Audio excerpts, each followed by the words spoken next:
क्यों छूटो कैसे तरो, पब जल निद पारी। राख राख मेरे बिठला, जन शरण तुम्हारी। रहाओ बिखै बिखै की वासना, तजी नह जाई। अनक जतन कर राखिए, फिर लपटाई। जरा जीवन जो बन गया, किछ किया नानिका। एह जियरा निर्मोल को, कौडी लग मिका। कहो कबीर मेरे माधवा, तू सर्वव्यापी। तुम समसर नाही दयाल, मोहे समसर पापी। कहो कबीर मेरे माधवा, तू सर्वव्यापी। तुम समसर नाही दयाल, मोहे समसर पापी। वाहिगुरु जी का खालसा, वाहिगुरु जी की फतेह। सतगुरु गुरु गरीब निवाज, चबर छतर तखत दे मालक धन धन साहिब श्री गुरु ग्रंथ ਸਾਹਿਬ महाराज सच्चे पातशाह जी ਦੀ पावन और पवित्र गुरु गोद ਵਿੱਚ ਸੰਧਿਆ ਸਮੇਂ ਦੇ ਰਾਤਰੀ ਦੇ ਦੀਵਾਨ ਧੰਨ ਸੰਤ ਬਾਬਾ ਅਤਰ ਸਿੰਘ ਜੀ ਮਹਾਂਪੁਰਸ਼ ਤਿਨਾਂ ਦੇ ਅਸਥਾਨ ਤਿਨਾਂ ਦੇ ਵੱਲੋਂ ਗੁਰੂ ਬਖਸ਼ਿਸ਼ ਕਿਰਪਾ ਸਦਕਾ ਸਥਾਪਿਤ ਕੀਤੇ ਅਸਥਾਨ ਗੁਰਦੁਆਰਾ ਗੁਰਸਾਗਰ ਮਸਤੂਆਣਾ ਸਾਹਿਬ ਵਿਖੇ ਲੜੀਵਾਰ ਜੋ ਪਾਵਨ ਗੁਰਬਾਣੀ ਗੁਰ ਸ਼ਬਦ ਕਥਾ ਵਿਚਾਰ ਆਪਾਂ ਗੁਰੂ ਰਹਿਮਤ ਸਦਕਾ ਸਰਵਣ ਕਰਦੇ ਆ ਰਹੇ ਹਾਂ। ਸਤਿਗੁਰੂ ਜੀ ਮਿਹਰ ਕਰਨ, ਬਖਸ਼ਿਸ਼ ਕਰਨ, ਕਿਰਪਾ ਕਰਨ। ਆਓ ਭਗਤ ਕਬੀਰ ਸਾਹਿਬ ਜੀ ਦਾ ਪਾਵਨ ਸ਼ਬਦ ਬਿਲਾਵਲ ਰਾਗ ਵਿੱਚ ਭਗਤਾਂ ਕੀ ਬਾਣੀ। ਕੱਲ੍ਹ ਆਪਾਂ ਨੇ ਸ਼ਬਦ ਸਰਵਣ ਕੀਤਾ ਸੀ, ਵਿਦਿਆ ਨਾ ਪਰੋ ਬਾਦ ਨਹੀਂ ਜਾਨੋ, ਹਰ ਗੁਣ ਕਥਤ ਸੁਨਤ ਬਹੁਰਾਨੋ। ਤੇ ਅਖੀਰਲੀਆਂ ਪੰਕਤੀਆਂ ਸਨ, ਅਬੈ ਨਾ ਮਾਤਾ ਸੋ ਕਬਹਿ ਨਾ ਮਾਤਾ, ਕਹੈ ਕਬੀਰ ਰਾਮੈ ਰੰਗ ਰਾਤਾ। ਜਿਸ ਜੀਵ ਨੇ ਇਸ ਮਨੁੱਖਾ ਜਨਮ ਦੇ ਵਿੱਚ ਪਰਮਾਤਮਾ ਦੇ ਪ੍ਰੇਮ ਰੂਪ ਰੰਗ ਨੂੰ ਨਹੀਂ ਨਾ ਮਾਣਿਆ, ਤਾਂ ਫਿਰ ਉਹ ਹੋਰ ਕਿਸੇ ਜਨਮ ਦੇ ਵਿੱਚ ਰੱਬੀ ਰਸ ਨੂੰ ਮਾਣ ਨਹੀਂ ਸਕਦਾ ਹੈ। ਕਹੈ ਕਬੀਰ ਰਾਮੈ ਰੰਗ ਰਾਤਾ। ਭਗਤ ਜੀ ਕਹਿੰਦੇ ਗੁਰੂ ਬਖਸ਼ਿਸ਼ ਸਦਕਾ ਮੈਂ ਪਰਮਾਤਮਾ ਦੇ ਪ੍ਰੇਮ ਰੂਪ ਰੰਗ ਦੇ ਵਿੱਚ ਰੰਗਿਆ ਹਾਂ। ਕੱਲ੍ਹ ਦੇ ਸ਼ਬਦ ਵਿੱਚ ਉਹਨਾਂ ਨੇ ਜ਼ਿਕਰ ਕੀਤਾ ਸੀ, ਮੇਰੇ ਬਾਬਾ ਮੈਂ ਬੌਰਾ, ਸਭ ਖਲਕ ਸਿਆਣੀ ਮੈਂ ਬੌਰਾ।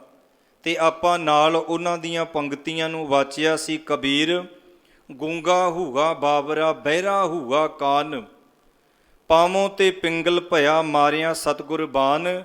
ਪਰ ਜਿਹੜਾ ਅੱਜ ਅਗਲਾ ਸ਼ਬਦ ਹੈ ਭਗਤ ਕਬੀਰ ਸਾਹਿਬ ਜੀ ਦਾ, ਤੋਂ ਭਗਤ ਜੀ ਨੇ ਇਸ ਪਾਵਨ ਸ਼ਬਦ ਦੇ ਵਿੱਚ ਗੱਲ ਉਹਨਾਂ ਨੇ ਕੀਤੀ ਹੈ ਗ੍ਰਸਤ ਦੀ। ਉਹਨਾਂ ਨੇ ਕੇਵਲ ਬਿਲਾਵਲ ਰਾਗ ਦੇ ਵਿੱਚ ਹੀ ਇਕੱਲੀ ਗੱਲ ਗ੍ਰਸਤ ਦੀ ਨਹੀਂ ਕੀਤੀ। ਉਹ ਜਿੱਥੇ ਆਪਣੀ ਪਹਿਲੀ ਬਾਣੀ ਦੇ ਵਿੱਚ ਗੱਲ ਗ੍ਰਸਤ ਦੀ ਕਰਕੇ ਜਾਂਦੇ ਨੇ, ਤਾਂ ਉਹ ਆਪਣੀ ਜੋ ਅਖੀਰਲੇ ਬੰਦ ਅਖੀਰਲੀ ਬਾਣੀ ਪੜ੍ਹਦੇ ਆ, ਭਗਤ ਕਬੀਰ ਸਾਹਿਬ ਜੀ ਦੀ, ਜਿਹਨੂੰ ਆਪਾਂ ਕਹਿੰਦੇ ਆ ਸ਼ਲੋਕ ਭਗਤ ਕਬੀਰ ਜੀਓ ਕੇ। ਕਦੀ ਸਮਾਂ ਹੁੰਦਾ ਸੀ ਜਦੋਂ ਪਿੰਡਾਂ ਦੇ ਵਿੱਚ ਸ਼੍ਰੀ ਅਖੰਡ ਪਾਠ ਸਾਹਿਬ ਜੀ ਰੱਖੇ ਜਾਂਦੇ। ਆਹ ਬਜ਼ੁਰਗ ਬੈਠੇ ਨੇ, ਸਾਡੇ ਪਿਓ ਦਾਦਿਆਂ ਵਰਗੇ, ਸਾਡੀਆਂ ਮਾਤਾਵਾਂ, ਤੁਸੀਂ ਸੁਣਦੇ ਪਏ ਹੋ ਇਸ ਇੰਟਰਨੈਟ ਦੇ ਮਾਧਿਅਮ ਦੇ ਰਾਹੀਂ। ਤੁਹਾਨੂੰ ਪਤਾ ਹੈ ਕਿ ਜਿਸ ਵਕਤ ਅੰਮ੍ਰਿਤ ਵੇਲੇ ਇਹ ਬਾਣੀ ਆਉਂਦੀ ਸੀ, ਬਾਣੀ ਸਾਰੀ ਮਹਾਨ ਹੈ, ਪਰ ਜੋ ਭਗਤ ਕਬੀਰ ਸਾਹਿਬ ਜੀ ਦੇ ਸ਼ਲੋਕ ਜਾਂ ਫਰੀਦ ਸਾਹਿਬ ਜੀ ਦੀ ਪਾਵਨ ਬਾਣੀ ਆਉਂਦੀ ਸੀ ਤਾਂ ਘਰ ਵਾਲੇ, ਪਿੰਡ ਵਾਲੇ ਕਹਿੰਦੇ ਸਨ ਹੈੱਡ ਗ੍ਰੰਥੀ ਜਾਂ ਮੋਹਤਬਾਰ ਨੂੰ ਕਿ ਜਦੋਂ ਇਹ ਬਾਣੀ ਆਵੇ ਉਦੋਂ ਕੋਈ ਚੰਗਾ ਸੁਰੀਲਾ ਵਧੀਆ ਪਾਠੀ ਲਾਇਓ। ਤੇ ਹਕੀਕਤ ਹੈ, ਮੈਂ ਖੁਦ ਆਪ ਅਸੀਂ ਰੌਲਾ ਲਾਉਂਦੇ ਰਹੇ ਹਾਂ ਕਿ ਲਗਭਗ ਪਿੰਡਾਂ ਦੇ ਵਿੱਚ ਰਾਤ ਦੇ 10 ਵਜੇ ਤੱਕ ਅਖੰਡ ਪਾਠ ਸਾਹਿਬ ਜੀ ਦੇ ਉੱਪਰ ਮਾਈਕ ਚੱਲਦਾ ਸੀ ਤੇ ਲੋਕ ਸੁਣਦੇ ਵੀ ਸਨ। ਤੇ ਹੁਣ ਪਿੰਡ ਦੇ ਵਿੱਚ ਅਖੰਡ ਪਾਠ ਸਾਹਿਬ ਰੱਖਿਆ ਹੋਵੇ ਤਾਂ ਗਵਾਂਢੀ ਕਹਿੰਦਾ ਤੁਹਾਡੇ ਮਾਈਕ ਦੀ ਆਵਾਜ਼ ਸਾਡੇ ਤੱਕ ਨਹੀਂ ਆਉਣੀ ਚਾਹੀਦੀ। ਤੇ ਰਾਤ ਨੂੰ ਭਾਵੇਂ ਸਾਰੀ ਰਾਤ ਡੀਜੇ ਵੱਜੇ, ਖੁੜਦੁੰਮ ਮੱਚੇ, ਕੋਈ ਕਿਸੇ ਨੂੰ ਨਹੀਂ ਰੋਕੇਗਾ, ਸਵੇਰ ਤੱਕ ਵੱਜਦਾ ਰਹਿੰਦਾ ਹੈ। ਲੋਕ ਨੱਚ ਟੱਪ ਕੇ ਸੌਂ ਜਾਂਦੇ ਨੇ, ਪਰ ਫਿਰ ਵੀ ਉਹ ਵੱਜਦਾ ਹੀ ਰਹਿੰਦਾ ਹੈ। ਮੈਂ ਜਿਹੜੀ ਅਰਜ਼ ਕਰਨ ਲੱਗਾ, ਕਦੀ ਐਸਾ ਸਮਾਂ ਸੀ ਕਿ ਰਾਤ ਦੇ 10 ਵਜੇ ਤੱਕ ਮਾਈਕ ਚੱਲਦਾ, ਲੋਕ ਬੜੇ ਅਦਬ ਸਤਿਕਾਰ ਦੇ ਨਾਲ ਬਾਣੀ ਨੂੰ ਸੁਣਦੇ। ਅੰਮ੍ਰਿਤ ਵੇਲੇ ਫਿਰ 3:30 4 ਵਜੇ ਫਿਰ ਬਾਣੀ, ਜਦੋਂ ਭਗਤ ਕਬੀਰ ਸਾਹਿਬ ਜੀ ਦੇ ਸ਼ਲੋਕ ਆਉਂਦੇ, ਫਰੀਦ ਸਾਹਿਬ ਦੀ ਬਾਣੀ ਆਉਂਦੀ, ਤੇ ਜਦੋਂ ਪਾਠੀ ਸਿੰਘ ਗ੍ਰੰਥੀ ਸਿੰਘ ਬਾਣੀ ਪੜ੍ਹਦਾ ਤੇ ਮੇਰੀਆਂ ਭੈਣਾਂ ਮਾਤਾਵਾਂ ਬਜ਼ੁਰਗ ਕੰਮ ਧੰਦਾ ਕਰਦਿਆਂ ਹੋਈਆਂ, ਇੰਜ ਕਹਿ ਲਓ ਦੁੱਧ ਰਿੜਕਦੀਆਂ, ਮੱਝਾਂ ਦੀਆਂ ਧਾਰਾਂ ਕੱਢਦਿਆਂ, ਉਹਨਾਂ ਦਾ ਜਿਹੜਾ ਧਿਆਨ ਸੀ ਨਾ ਉਹ ਬਾਣੀ ਵਿੱਚ ਹੁੰਦਾ ਸੀ। ਸਮਾਂ ਇਹ ਚੰਗਾ ਜੇ ਸਮਾਂ ਉਹ ਚੰਗਾ ਹੈ। ਦਰਅਸਲ ਸਮਾਂ ਉਹ ਵੀ ਚੰਗਾ ਸੀ ਤੇ ਸਮਾਂ ਇਹ ਵੀ ਚੰਗਾ ਹੈ। ਦਰਅਸਲ ਮਨੁੱਖ ਦੇ ਖਿਆਲ ਤੇ ਮਨੁੱਖ ਦੀ ਬਿਰਤੀ ਲਾਲਚੀ ਹੋ ਗਈ ਹੈ, ਲੋਭੀ ਹੋ ਗਈ ਹੈ। ਸਮਾਂ ਨਹੀਂ ਬਦਲਿਆ, ਸਮਾਂ ਸੇਮ ਹੀ ਹੈ। ਦਰਅਸਲ ਮਨੁੱਖ ਦੇ ਖਿਆਲ ਬਦਲਣ ਕਰਕੇ ਆਪਾਂ ਨੂੰ ਕਹਿਣਾ ਪੈਂਦਾ ਜੀ ਹੁਣ ਸਮਾਂ ਬਦਲ ਗਿਆ। ਉਹੀ ਸੂਰਜ ਹੈ, ਉਹੀ ਚੰਦ ਨੇ, ਉਹੀ ਚੰਦਰਮਾ ਹੈ, ਉਹੀ ਤਾਰੇ, ਉਹੀ ਦਿਨ, ਉਹੀ ਸਭ ਕੁਝ ਟਾਈਮ ਟੇਬਲ ਹੈ। ਫਰਕ ਇੰਨਾ ਹੀ ਹੈ ਕਿ ਮਨੁੱਖ ਦੇ ਜੀਵਨ ਦੇ ਵਿੱਚੋਂ ਪਿਆਰ ਮੁਹੱਬਤ ਖਤਮ ਹੋ ਗਿਆ ਤੇ ਮਨੁੱਖ ਦੀ ਜ਼ਿੰਦਗੀ ਹੁਣ ਬਣ ਗਈ ਹੈ ਲੋਭੀ ਤੇ ਸਵਾਰਥ ਭਰੀ। ਤੇ ਅੱਜ ਦੇ ਜਿਹੜੇ ਪਾਵਨ ਬਚਨ ਨੇ ਉਹ ਆਪਾਂ ਵਾਚਾਂਗੇ, ਕਿਉਂਕਿ ਜਦੋਂ ਆਪਾਂ ਗੱਲ ਕਰਦੇ ਹਾਂ ਸਿੱਖਾਂ ਦੀ ਜਾਂ ਸਿੱਖ ਲੀਡਰਸ਼ਿਪ ਦੀ, ਵੇਖੋ ਅੱਜ ਦੇ ਸਮੇਂ ਵਿੱਚ ਸਾਡੀ ਲੀਡਰਸ਼ਿਪ ਹੈ ਜਿਹੜੀ, ਖਾਸ ਕਰਕੇ ਸਿੱਖਾਂ ਦੀ ਜਿਹੜੇ ਨੁਮਾਇੰਦੇ ਨੇ ਉਹ ਅੱਜ ਤੁਸੀਂ ਵੇਖੋ ਬਿਲਕੁਲ ਅਵੇਸਲੇ ਹੁੰਦੇ ਜਾ ਰਹੇ ਨੇ। ਸਾਡੇ ਅਵੇਸਲੇਪਣ ਕਰਕੇ ਕੱਲ੍ਹ ਵੀ ਮੈਂ ਅਰਜ਼ ਕੀਤੀ ਸੀ ਕਿ ਜਗ੍ਹਾ ਜਗ੍ਹਾ ਗੁਰੂ ਸਾਹਿਬ ਜੀ ਦੇ ਸਰੂਪਾਂ ਨੂੰ ਸਾੜਨਾ, ਅਗਨ ਭੇਟ ਕਰਨਾ। ਬਦਕਿਸਮਤੀ ਇਹ ਹੈ ਜਿਹੜੀ ਵੀਡੀਓ ਤੁਸੀਂ ਵੇਖੀ, ਆ ਜੌਲੀਆਂ ਪਿੰਡ ਸੰਗਰੂਰ ਲਾਗੇ ਸਭ ਨੇ ਵੇਖੀ, ਕਿ ਉਸ ਵੀਡੀਓ ਵਿੱਚ ਤੁਸੀਂ ਇਹ ਵੇਖਿਆ ਕਿ ਉਹ ਜਿਹੜੀ ਜਨਾਨੀ, ਕਵਾਂਗਾ ਮੈਂ ਮਾਤਾ ਕੋਈ ਇਸਤਰੀ ਨਹੀਂ, ਕਿਉਂਕਿ ਜੋ ਨੇ ਕੁਕਰਮ ਕੀਤਾ, ਜੋ ਉਸ ਭੈੜੀ ਔਰਤ ਨੇ ਕੁਕਰਮ ਕੀਤਾ ਉਹ ਅੰਦਰ ਆਉਂਦੀ ਹੈ ਤੇ ਜਦੋਂ ਸਰੂਪ ਅਗਨ ਭੇਟ ਹੁੰਦੇ ਨੇ ਉਹ ਵੀਡੀਓ, ਉਹਦੀ ਫੋਟੋ ਨਹੀਂ। ਕਿਉਂ? ਕਾਰਨ ਕਿਉਂਕਿ ਸਾਡੀ ਨਲਾਇਕੀ ਇਹ ਹੈ ਕਿ ਗੁਰਦੁਆਰਿਆਂ ਦੀਆਂ ਕਮੇਟੀਆਂ ਨੇ ਜਿਹੜੇ ਕੈਮਰੇ ਨੇ ਉਹ ਗੋਲਕ ਤੇ ਲਾਏ ਨੇ, ਉਹ ਸਰੂਪ ਤੇ ਨਹੀਂ ਲਾਏ ਹੋਏ। ਜੇ ਅਦਾਲਤ ਵਿੱਚ ਉਹ ਕੇਸ ਕਰ ਦਵੇ, ਜੇ ਜੱਜ ਇਹ ਕਹਿ ਦਵੇ ਕਿ ਉਹ ਸਿਰਫ ਅੰਦਰ ਆਈ ਹੈ, ਤੁਹਾਡੇ ਕੋਲ ਪ੍ਰੂਫ ਕੀ ਹੈ ਕਿ ਉਸੇ ਨੇ ਅੱਗ ਲਾਈ ਹੈ? ਤੇ ਸਾਡੇ ਕੋਲ ਪ੍ਰੂਫ ਕੋਈ ਨਹੀਂ, ਕਿਉਂਕਿ ਕੈਮਰਾ ਤੇ ਸਿਰਫ ਗੋਲਕ ਤੇ ਲੱਗਿਆ ਹੋਇਆ। ਇੱਥੇ ਚਲੋ ਕਿਰਪਾ ਵੀ ਕੈਮਰੇ ਗੁਰੂ ਸਾਹਿਬ ਦੇ ਸਰੂਪ ਦੇ ਉੱਪਰ ਲੱਗੇ ਨੇ, ਤੁਸੀਂ ਜਾਗਦੇ ਹੋ, ਪਰ ਉਹ ਕੇਵਲ ਜਿਹੜੀ ਵੀਡੀਓ ਤੁਸੀਂ ਵੇਖ ਰਹੇ ਹੋ ਗੋਲਕ ਤੇ ਲਾਈ ਹੈ। ਗੋਲਕ ਨੂੰ ਨਾ ਕੋਈ ਚੁੱਕ ਕੇ ਲਾ ਜੇ, ਗੋਲਕ ਵਿੱਚੋਂ ਕਿਤੇ ਗ੍ਰੰਥੀ ਪੈਸੇ ਨਾ ਕੱਢ ਲੇ, ਇਸੇ ਕਰਕੇ ਸਿਰਫ ਕੈਮਰਾ ਗੋਲਕ ਤੇ ਹੀ ਨਜ਼ਰ ਆ ਰਿਹਾ ਹੈ। ਗੋਲਕ ਨੂੰ ਨਾ ਕੁਝ ਹੋਵੇ, ਗੁਰੂ ਸਾਹਿਬ ਭਾਵੇਂ ਸੜ ਕੇ ਸਵਾਹ ਹੋ ਜਾਣ, ਤੇ ਹੋ ਵੀ ਗਏ ਨੇ, ਸਿਰਫ ਉਹ ਅੰਦਰ ਆਉਂਦੀ ਨਜ਼ਰ ਆ ਰਹੀ ਹੈ। ਜੇ ਵੀਡੀਓ ਨਹੀਂ ਦੇਖੀ ਤੇ ਮੈਂ ਜਵਾਨਾਂ ਨੂੰ ਕਹਾਂਗਾ ਆਪਣੇ ਬਜ਼ੁਰਗਾਂ ਨੂੰ ਵਿਖਾਇਓ ਕਿ ਜੋ ਭਾਈ ਸਾਹਿਬ ਨੇ ਕਿਹਾ ਕਿ ਇਹ ਝੂਠ ਸੀ ਕਿ ਜਾਂ ਇੰਜ ਕਹਿ ਲਓ ਵੀ ਸਹੀ ਸੀ, ਇਹ ਹਕੀਕਤ ਹੈ। ਅਸੀਂ ਗੋਲਕਾਂ ਨੂੰ ਬਚਾਉਣ ਲਈ ਤੇ ਕੈਮਰੇ ਲਾਉਨੇ ਆ, ਪਰ ਗੁਰੂ ਗ੍ਰੰਥ ਸਾਹਿਬ ਜੀ ਦੇ ਅਦਬ ਸਤਿਕਾਰ ਦੇ ਲਈ ਅਸੀਂ ਕੋਈ ਵੀ ਸਿਕਿਉਰਿਟੀ ਲਾਉਣ ਨੂੰ ਪਿੰਡਾਂ ਦੇ ਵਿੱਚ ਤਿਆਰ ਨਹੀਂ। ਇਹ ਮੈਂ ਬਾਰ-ਬਾਰ ਤਾਂ ਬੇਨਤੀ ਕਰਦਾ, ਜਦੋਂ ਆਪਣੇ ਘਰ ਨੂੰ ਅੱਗ ਲੱਗਦੀ ਹੈ ਬੰਦਾ ਢੰਡੋਰਾ ਪਿੱਟਦਾ ਹੈ, ਪਰ ਇਹ ਧੰਨ ਸ਼੍ਰੀ ਗੁਰੂ ਗ੍ਰੰਥ ਸਾਹਿਬ ਮਹਾਰਾਜ ਸੱਚੇ ਪਾਤਸ਼ਾਹ ਸਭ ਦੇ ਸਾਂਝੇ ਹਨ। ਜਿਹੜੀ ਮੈਂ ਕੱਲ ਵੀ ਅਰਜ਼ ਕੀਤੀ ਸੀ ਬਾਰ-ਬਾਰ, ਕਿਸੇ ਸਰਕਾਰਾਂ ਨੂੰ ਕੋਈ ਦੋਸ਼ ਦੇਣ ਦੀ ਲੋੜ ਨਹੀਂ, ਜਿੰਨਾ ਮਰਜ਼ੀ ਦੋਸ਼ ਦਿਓ ਉਹਨਾਂ ਦੇ ਕੰਨ ਤੇ ਜੂ ਨਹੀਂ ਸਰਕਣੀ। ਇਹ ਜ਼ਿੰਮੇਵਾਰੀ ਸਾਨੂੰ ਖੁਦ ਆਪ ਸਾਂਭਣੀ ਪਏਗੀ ਪਿੰਡਾਂ ਵਾਲਿਆਂ ਨੂੰ। ਤੇ ਮੈਂ ਇਹ ਅਰਜ਼ ਕਰਦਾ ਵੀ ਜਿੱਥੇ ਗੁਰੂ ਗ੍ਰੰਥ ਸਾਹਿਬ ਜੀ ਦਾ ਅਦਬ ਸਤਿਕਾਰ ਹੀ ਨਹੀਂ, ਜਿੱਥੇ ਕੋਈ ਅੰਦਰ ਕੋਈ ਸੇਵਾਦਾਰ ਪਹਿਰੇਦਾਰ ਹੀ ਨਹੀਂ, ਮੇਰੇ ਖਿਆਲ 'ਚ ਉੱਥੇ ਤਾਂ ਗੁਰੂ ਸਾਹਿਬ ਦਾ ਸਰੂਪ ਹੋਣਾ ਹੀ ਨਹੀਂ ਚਾਹੀਦਾ। ਖੈਰ ਮੈਂ ਆਪਣੇ ਵਿਸ਼ੇ ਵੱਲ ਆਵਾਂ। ਮੇਰੇ ਸਤਿਗੁਰੂ ਧੰਨ ਸ਼੍ਰੀ ਗੁਰੂ ਗ੍ਰੰਥ ਸਾਹਿਬ ਮਹਾਰਾਜ ਸੱਚੇ ਪਾਤਸ਼ਾਹ ਦੀ ਪਾਵਨ ਬਾਣੀ, ਕਿਉਂਕਿ ਸਤਿਗੁਰਾਂ ਦੀ ਜਿਹੜੀ ਬਾਣੀ ਹੈ ਸਾਨੂੰ ਜ਼ਿੰਦਗੀ ਜਿਉਣ ਦਾ ਇੱਕ ਤਰੀਕਾ ਦੱਸਦੀ ਹੈ ਕਿ ਤੂੰ ਜ਼ਿੰਦਗੀ ਕਿਵੇਂ ਜਿਉਣੀ ਹੈ।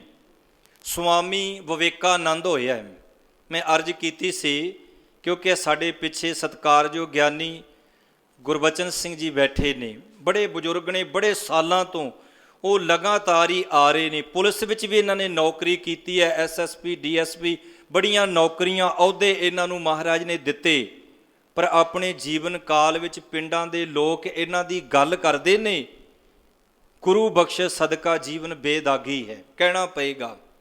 ਇਹ ਹੁਣੀ ਗੱਲ ਕਰ ਰਹੇ ਸਨ ਕਿ ਗਿਆਨੀ ਜੀ ਲੀਡਰਸ਼ਿਪ, ਖਾਸ ਕਰਕੇ ਸਾਡੀ ਸਿੱਖ ਲੀਡਰਸ਼ਿਪ ਵਾਕਈ ਉਹ ਬਿਲਕੁਲ ਢਿੱਲੀ ਪੈ ਗਈ ਹੈ। ਤੇ ਜਿਹੜੇ ਥੋੜ੍ਹੇ ਜਿਹੇ ਇੰਜ ਕਹਿ ਲਓ ਉਤਾਵਲੇ ਹੋ ਜਾਂਦੇ ਨੇ, ਜਾਂ ਜਿਹੜੇ ਸਿੱਖੀ ਦੀ ਗੱਲ ਕਰਦੇ ਨੇ, ਤਾਂ ਉਹਨਾਂ ਨੂੰ ਪੈਸੇ ਦੇ ਕੇ, ਅਹੁਦੇ ਤੇ ਰੁਤਬੇ ਦੇ ਕੇ ਖਰੀਦ ਲਿਆ ਜਾਂਦਾ ਹੈ। ਬੇਨਤੀ ਕਰ ਰਿਹਾ ਸਾਂ, ਸੁਆਮੀ ਵਿਵੇਕਾਨੰਦ ਹੋਇਆ ਹੈ, ਤੇ ਸੁਆਮੀ ਵਿਵੇਕਾਨੰਦ ਨੇ ਇੱਕ ਗੱਲ ਕਹੀ ਸੀ, ਓਏ ਭਾਰਤ ਦੇ ਲੋਕੋ, ਜੇ ਤੁਸੀਂ ਇਸ ਭਾਰਤ ਨੂੰ, ਹਿੰਦੁਸਤਾਨ ਨੂੰ ਬਚਾਉਣਾ ਚਾਹੁੰਦੇ ਹੋ, ਤੇ ਤੁਹਾਡੇ ਹਰ ਇੱਕ ਘਰ ਦੇ ਵਿੱਚ ਗੁਰੂ ਗੋਬਿੰਦ ਸਿੰਘ ਮਹਾਰਾਜ ਸੱਚੇ ਪਾਤਸ਼ਾਹ ਦਾ, ਗੁਰੂ ਗੋਬਿੰਦ ਸਿੰਘ ਮਹਾਰਾਜ ਜੀ ਦਾ ਅੰਮ੍ਰਿਤਧਾਰੀ ਇੱਕ ਸਿੱਖ ਬੱਚੇ ਦਾ ਹੋਣਾ ਬੜਾ ਲਾਜ਼ਮੀ ਹੈ। ਤੇ ਸੁਆਮੀ ਵਿਵੇਕਾਨੰਦ ਦੀ ਇਸ ਸਿੱਖਿਆ ਤੋਂ ਪ੍ਰਭਾਵਿਤ ਹੋ ਕੇ ਪੰਡਿਤ ਮਦਨ ਮੋਹਨ ਮਾਲਵੀਆ ਜੀ ਨੇ, ਤੁਸੀਂ ਵੇਖੋ ਜਿਹੜੀ ਯੂਨੀਵਰਸਿਟੀ ਬਣੀ ਹੈ ਬਨਾਰਸ ਵਿੱਚ, ਜਿਹਨੇ ਆ ਕੇ ਸੰਤ ਅਤਰ ਸਿੰਘ ਜੀ ਨੂੰ ਅਰਜ਼ ਕੀਤੀ ਸੀ ਮਹਾਂਪੁਰਸ਼ਾਂ ਨੂੰ ਕਿ ਇਸ ਯੂਨੀਵਰਸਿਟੀ ਜੋ ਇੱਕ ਵਿਦਿਅਕ ਅਦਾਰਾ ਮੈਂ ਬਣਾ ਰਿਹਾ, ਤੇ ਤੁਸੀਂ ਮਾਲਵੇ ਦੀ ਧਰਤੀ ਤੇ ਵਿਦਿਆ ਦਾ ਬਹੁਤ ਪ੍ਰਚਾਰ ਕੀਤਾ ਹੈ, ਤੇ ਮੇਰੀ ਇੱਛਾ ਇਹ ਹੈ ਕਿ ਇੱਕ ਵਿਦਿਆ ਦੇ ਪ੍ਰਚਾਰ ਕਰਨ ਵਾਲੇ ਉਸ ਮਹਾਂਪੁਰਖ ਗੁਰਮੁਖ ਦੇ ਹੱਥੋਂ ਮੈਂ ਇਸ ਯੂਨੀਵਰਸਿਟੀ ਦਾ ਨੀਂਹ ਪੱਥਰ ਰਖਾਉਣਾ ਚਾਹੁੰਦਾ ਹਾਂ। ਇਹ ਹਕੀਕਤ ਹੈ, ਕਦੀ ਪੜ੍ਹ ਕੇ ਦੇਖੋ। ਤੇ ਸੁਆਮੀ ਵਿਵੇਕਾਨੰਦ ਤੋਂ ਪ੍ਰਭਾਵਿਤ ਹੋ ਕੇ ਜਿਹੜਾ ਮਦਨ ਮੋਹਨ ਮਾਲਵੀਆ ਪੰਡਿਤ ਸੀ, ਉਹਨੇ ਵੀ ਕਹਿੰਦੇ ਆਪਣੀ ਜਿਹੜੀ ਹਿੰਦੂ ਕੌਮ ਸੀ ਉਹਨਾਂ ਨੂੰ ਇਹ ਗੱਲ ਆਖੀ, ਕਹਿੰਦੇ ਓਏ ਹਿੰਦੂਓ, ਜੇ ਤੁਸੀਂ ਬਚਣਾ ਚਾਹੁੰਦੇ ਹੋ, ਜੇ ਤੁਸੀਂ ਰਾਜ ਕਰਨਾ ਚਾਹੁੰਦੇ ਹੋ, ਜੇ ਆਪਣੀ ਇੱਜ਼ਤ ਪੱਤ ਆਬਰੂ ਤੁਸੀਂ ਬਚਾਉਣਾ ਚਾਹੁੰਦੇ ਜੇ, ਤਾਂ ਫਿਰ ਤੁਹਾਡੇ ਹਰ ਇੱਕ ਘਰ ਦੇ ਵਿੱਚ, ਜੇ ਘਰ ਵਿੱਚ ਹਿੰਦੂਆਂ ਦੇ, ਸਾਡੇ ਸਨਾਤਨੀਆਂ ਦੇ 3 ਬੱਚੇ ਨੇ, 3 ਵਿੱਚੋਂ ਕਹਿੰਦੇ ਇੱਕ ਨੂੰ ਅੰਮ੍ਰਿਤ ਜ਼ਰੂਰ ਛਕਾਓ, ਤੁਹਾਡੀ ਕੋਈ ਹਵਾ ਵੱਲ ਨਹੀਂ ਤੱਕ ਸਕੇਗਾ। ਇਹਦਾ ਮਤਲਬ ਕਿ ਧੰਨ ਗੁਰੂ ਗ੍ਰੰਥ ਸਾਹਿਬ ਮਹਾਰਾਜ ਜੀ ਦੀ ਬਾਣੀ ਤੇ ਬਾਣੀ ਦੇ ਵਿੱਚੋਂ ਨਿਕਲੀ ਹੋਈ ਉਹ ਮਹਾਨ ਸਿੱਖੀ, ਜਿਹਦੀਆਂ ਗੱਲਾਂ ਦੂਜੇ ਧਰਮ ਦੇ ਲੋਕ ਵੀ ਕਰਦੇ ਨੇ ਤੇ ਪ੍ਰਭਾਵਿਤ ਵੀ ਹੋਏ ਨੇ। ਤੇ ਜਿਹੜੀ ਮੈਂ ਅਰਜ਼ ਕਰਨ ਲੱਗਾ ਸਾਂ, ਅੱਜ ਜਿਹੜੇ ਬਚਨ ਆਏ ਨੇ, ਨਾਲੋਂ ਨਾਲ ਆਪਾਂ ਇਤਿਹਾਸ ਵੀ ਵਾਚਾਂਗੇ। ਅੱਜ ਬਹੁਤਾਤ ਵਿੱਚ ਵੇਖੋ ਜਿਹੜਾ ਕਥਾ ਦਾ ਪ੍ਰਸੰਗ ਹੈ ਜਾਂ ਗੁਰੂ ਦੇ ਸ਼ਬਦ ਦੀ ਵਿਚਾਰ ਹੈ, ਜੋ ਸਾਡੀ ਮਰਿਆਦਾ ਹੈ, ਕਿਉਂਕਿ ਦਰਬਾਰ ਦੇ ਵਿੱਚ 3 ਤਰ੍ਹਾਂ ਦੇ ਸਰੋਤੇ ਹੁੰਦੇ ਨੇ। ਜਿਹੜਾ ਸਰੋਤਾ ਗੁਰੂ ਕੇ ਦਰਬਾਰ ਵਿੱਚ ਆਇਆ ਹੈ, ਉਹ ਨਿਰਾਸ਼ ਹੋ ਕੇ ਨਾ ਜਾਵੇ ਵੀ 1 ਘੰਟਾ ਮੈਂ ਗੁਰੂ ਕੋਲ ਬੈਠਾ ਤੇ ਮੇਰੇ ਤਾਂ ਪੱਲੇ ਹੀ ਕੁਝ ਨਹੀਂ ਪਿਆ। ਜਿਹੜਾ ਗੁਰੂ ਕੋਲ ਬੈਠੇ ਤੇ ਉਹਨੂੰ ਕੁਝ ਨਾ ਕੁਝ ਤਾਂ ਉਹਨੂੰ ਮਿਲੇ। ਦਰਅਸਲ ਜਿਹੜੇ ਵਿਦਵਾਨ ਲੋਕ ਨੇ, ਗਿਆਨੀ ਸੰਤ ਸਿੰਘ ਮਸਕੀਨ, ਅਕਸਰ ਉਹ ਗੱਲ ਕਰਦੇ ਵੀ ਜਦੋਂ ਤੁਸੀਂ ਗੁਰੂ ਕੇ ਦਰਬਾਰ ਵਿੱਚ ਕਥਾ ਕਰਦੇ ਉੱਤੇ ਵਿਚਾਰ ਤਿੰਨ ਪ੍ਰਕਾਰ ਦੀ ਹੋਵੇ। ਇੱਕ ਹੋਵੇ ਗੁਰੂ ਦੇ ਸ਼ਬਦ ਦੀ ਵਿਚਾਰ, ਇੱਕ ਨਾਲੋਂ ਨਾਲ ਹੋਵੇ ਗੁਰੂ ਦਾ ਇਤਿਹਾਸ, ਤੇ ਇੱਕ ਨਾਲੋਂ ਨਾਲ ਹੋਵੇ ਸਮਾਜਿਕ ਤੇ ਪਰਿਵਾਰਕ ਗੱਲ ਵੀ। ਜਿਸ ਬੰਦੇ ਦਾ ਮਨ ਇਹ ਕਹਿੰਦਾ ਮੈਂ ਗੁਰਬਾਣੀ ਸੁਣਨੀ ਹੈ, ਗੁਰਬਾਣੀ ਦੀ ਵਿਚਾਰ, ਤਿੰਨ ਤਰ੍ਹਾਂ ਦੇ ਸਰੋਤੇ ਹੁੰਦੇ ਨੇ। ਕੋਈ ਕਹਿੰਦਾ ਮੈਂ ਗੁਰੂ ਦੇ ਸ਼ਬਦ ਦੀ ਕਥਾ ਸੁਣਨੀ ਹੈ, ਕੋਈ ਸਰੋਤਾ ਕਹਿੰਦਾ ਮੈਨੂੰ ਜੇ ਗੁਰੂ ਦੀ ਸਾਖੀ ਸੁਣਨ ਨੂੰ ਮਿਲ ਜੇ, ਕੋਈ ਪਰਿਵਾਰ ਵਿੱਚੋਂ ਉੱਠ ਕੇ ਆਉਂਦਾ, ਸਮਾਜ ਵਿੱਚੋਂ ਉਹ ਬੜਾ ਦੁਖੀ ਹੁੰਦਾ ਹੈ ਤੇ ਉਹਦੀ ਇੱਛਾ ਹੁੰਦੀ ਹੈ ਕੋਈ ਪ੍ਰਚਾਰਕ ਕਥਾਵਾਚਕ ਗੁਰਬਾਣੀ ਰਾਹੀਂ ਕੋਈ ਸਮਾਜਿਕ ਤੇ ਪਰਿਵਾਰਕ ਗੱਲ ਕਰੇ ਤੇ ਮੇਰਾ ਦੁਖੀ ਮਨ ਕਹਿੰਦੇ ਸ਼ਾਂਤ ਹੋ ਜੇ।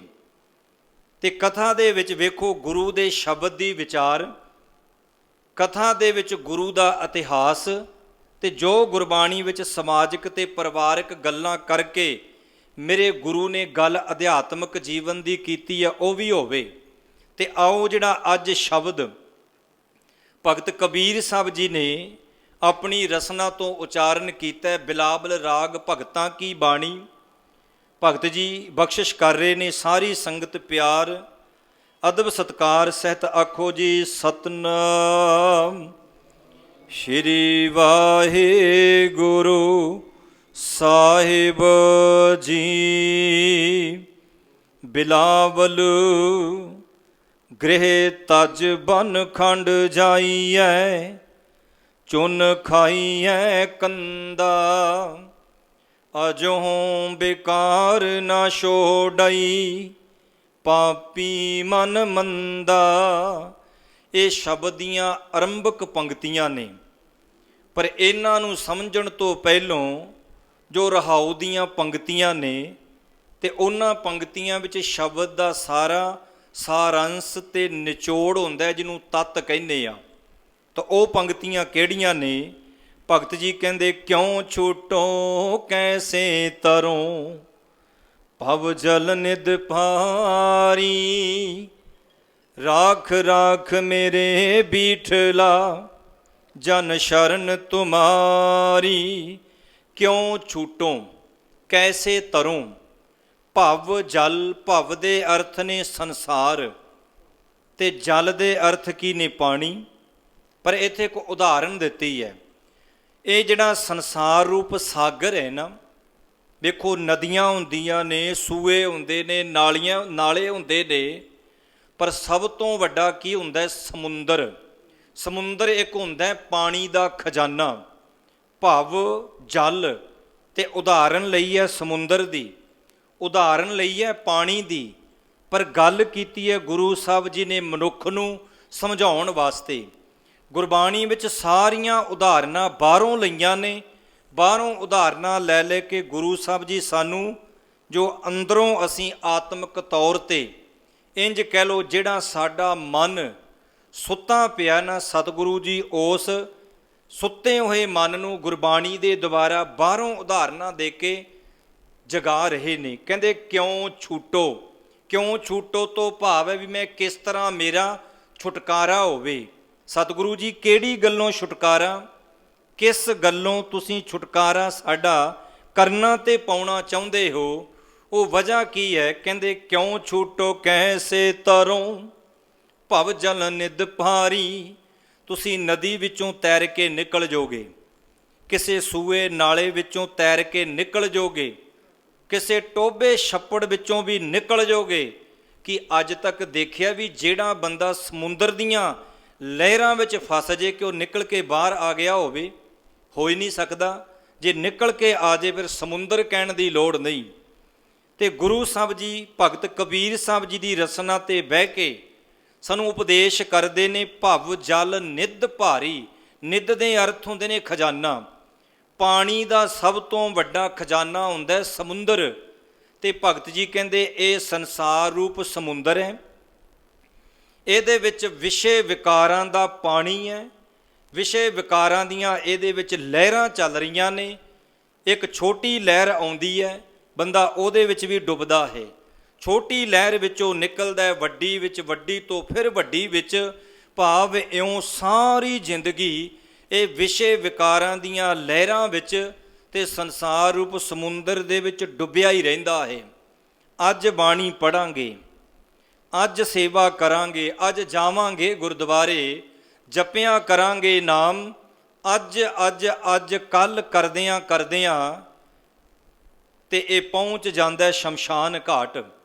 ਵੇਖੋ ਬੰਦੇ ਦਾ ਮਨ, ਜੇ ਬੰਦਾ ਜਿਉਂਦੇ ਜੀ, ਜੇ ਬੰਦੇ ਦਾ ਮਨ ਪਰਮਾਤਮਾ ਦੀ ਘਾਟ ਤੱਕ ਪਹੁੰਚ ਜੇ ਤਾਂ ਉਹ ਬੰਦਾ ਜਿਉਂਦੇ ਜੀ ਬ੍ਰਹਮ ਗਿਆਨੀ ਹੈ। ਜੇ ਬੰਦਾ, ਤੁਸੀਂ ਵੇਖੋ ਜਿਉਂਦੇ ਜੀ ਜਿਹੜਾ ਬੰਦਾ, ਉਹਦਾ ਤਨ ਤੇ ਮਨ ਗੁਰੂ ਦੇ ਕੋਲ ਬੈਠਣ ਨੂੰ, ਗੁਰੂ ਦੀ ਗੱਲ ਸੁਣਨ ਨੂੰ ਤਿਆਰ ਨਹੀਂ। ਇੱਕ ਵਿਦਵਾਨ ਤੇ ਕਹਿੰਦੇ, ਬੰਦਿਆ ਤਨ ਸ਼ਮਸ਼ਾਨ ਘਾਟ ਪਹੁੰਚਣ ਤੋਂ ਪਹਿਲਾਂ ਪਹਿਲਾਂ, ਫਿਰ ਬੇਨਤੀ ਕਰਦੇ ਹਾਂ, ਤਨ ਭਾਵ ਸਾਡੀ ਅਰਥੀ, ਸ਼ਮਸ਼ਾਨ ਘਾਟ ਪਹੁੰਚਣ ਤੋਂ ਪਹਿਲਾਂ ਪਹਿਲਾਂ ਇਹ ਰੱਬ ਦੀ ਘਾਟ ਤੇ ਪਹੁੰਚ ਜੇ ਤਾਂ ਉਹ ਬੰਦਾ ਜਿਉਂਦੇ ਜੀ ਬ੍ਰਹਮ ਗਿਆਨੀ ਹੈ। ਜਿਉਂਦੇ ਜੀ, ਮਰਨ ਤੋਂ ਬਾਅਦ ਨਹੀਂ ਪਤਾ ਕੌਣ ਹੈ, ਕਿੱਥੇ ਗਿਆ, ਕਿਹੜੀ ਜੂਨੇ ਪਿਆ। ਜਿਹੜਾ ਜਿਉਂਦੇ ਜੀ ਸੱਚ ਦੇ ਨਾਲ ਜੁੜਿਆ ਹੈ, ਬਸ ਉਹਨੂੰ ਆਪਾਂ ਕਹਿ ਸਕਦੇ ਹਾਂ ਇਹ ਵਾਕਈ ਸੱਚਖੰਡ ਵਾਸੀ ਹੈ। ਜਿਹੜਾ ਜਿਉਂਦੇ ਜੀ ਸੱਚ ਨਾਲ ਨਹੀਂ ਜੁੜਿਆ ਤੇ ਉਹ ਮਰਨ ਤੋਂ ਬਾਅਦ ਸੱਚਖੰਡ ਵਾਸੀ ਕਿੱਦਾਂ ਹੋ ਸਕਦਾ ਹੈ। ਤੇ ਇੱਥੇ ਭਗਤ ਜੀ ਕਹਿੰਦੇ, ਕਿਉਂ ਛੂਟੋ ਕੈਸੇ ਤਰੋਂ, ਹੇ ਮੇਰੇ ਮਾਲਕ ਮੇਰੇ ਵਾਹਿਗੁਰੂ ਜੀ, ਜਿਹੜਾ ਇਹ ਸੰਸਾਰ ਰੂਪ ਸਾਗਰ ਹੈ ਨਾ, ਸਮੁੰਦਰ, ਜਿਵੇਂ ਸਮੁੰਦਰ ਵਿੱਚੋਂ ਜੀਵ ਦਾ ਨਿਕਲਣਾ ਬਚਣਾ ਬੜਾ ਮੁਸ਼ਕਲ ਹੈ, ਇਸੇ ਤਰ੍ਹਾਂ ਸੰਸਾਰ ਰੂਪ ਸਾਗਰ ਸਮੁੰਦਰ ਵਿੱਚ ਜਿਹੜਾ ਬੰਦੇ ਦਾ ਮਨ ਵਿਸ਼ੇ ਵਿਕਾਰਾਂ ਦੀਆਂ ਲਹਿਰਾਂ ਦੇ ਵਿੱਚ ਡੁੱਬਿਆ ਹੈ, ਇਹਦੇ ਵਿੱਚੋਂ ਨਿਕਲਣਾ ਕੋਈ ਸੌਖਾ ਕੰਮ ਨਹੀਂ ਹੈ। ਕਿਉਂ ਛੂਟੋ ਕੈਸੇ ਤਰੋਂ, ਭਵ ਜਲ ਨਿਧ ਭਾਰੀ, ਭਵ ਜਲ ਨਿਧ ਭਾਰੀ, ਇੱਥੇ ਭਾਰੀ ਦੇ ਅਰਥ ਕੋਈ ਵਜ਼ਨ ਨਹੀਂ, ਇੱਥੇ ਭਾਰੀ ਦੇ ਅਰਥ ਨੇ ਬਹੁਤ ਵੱਡਾ।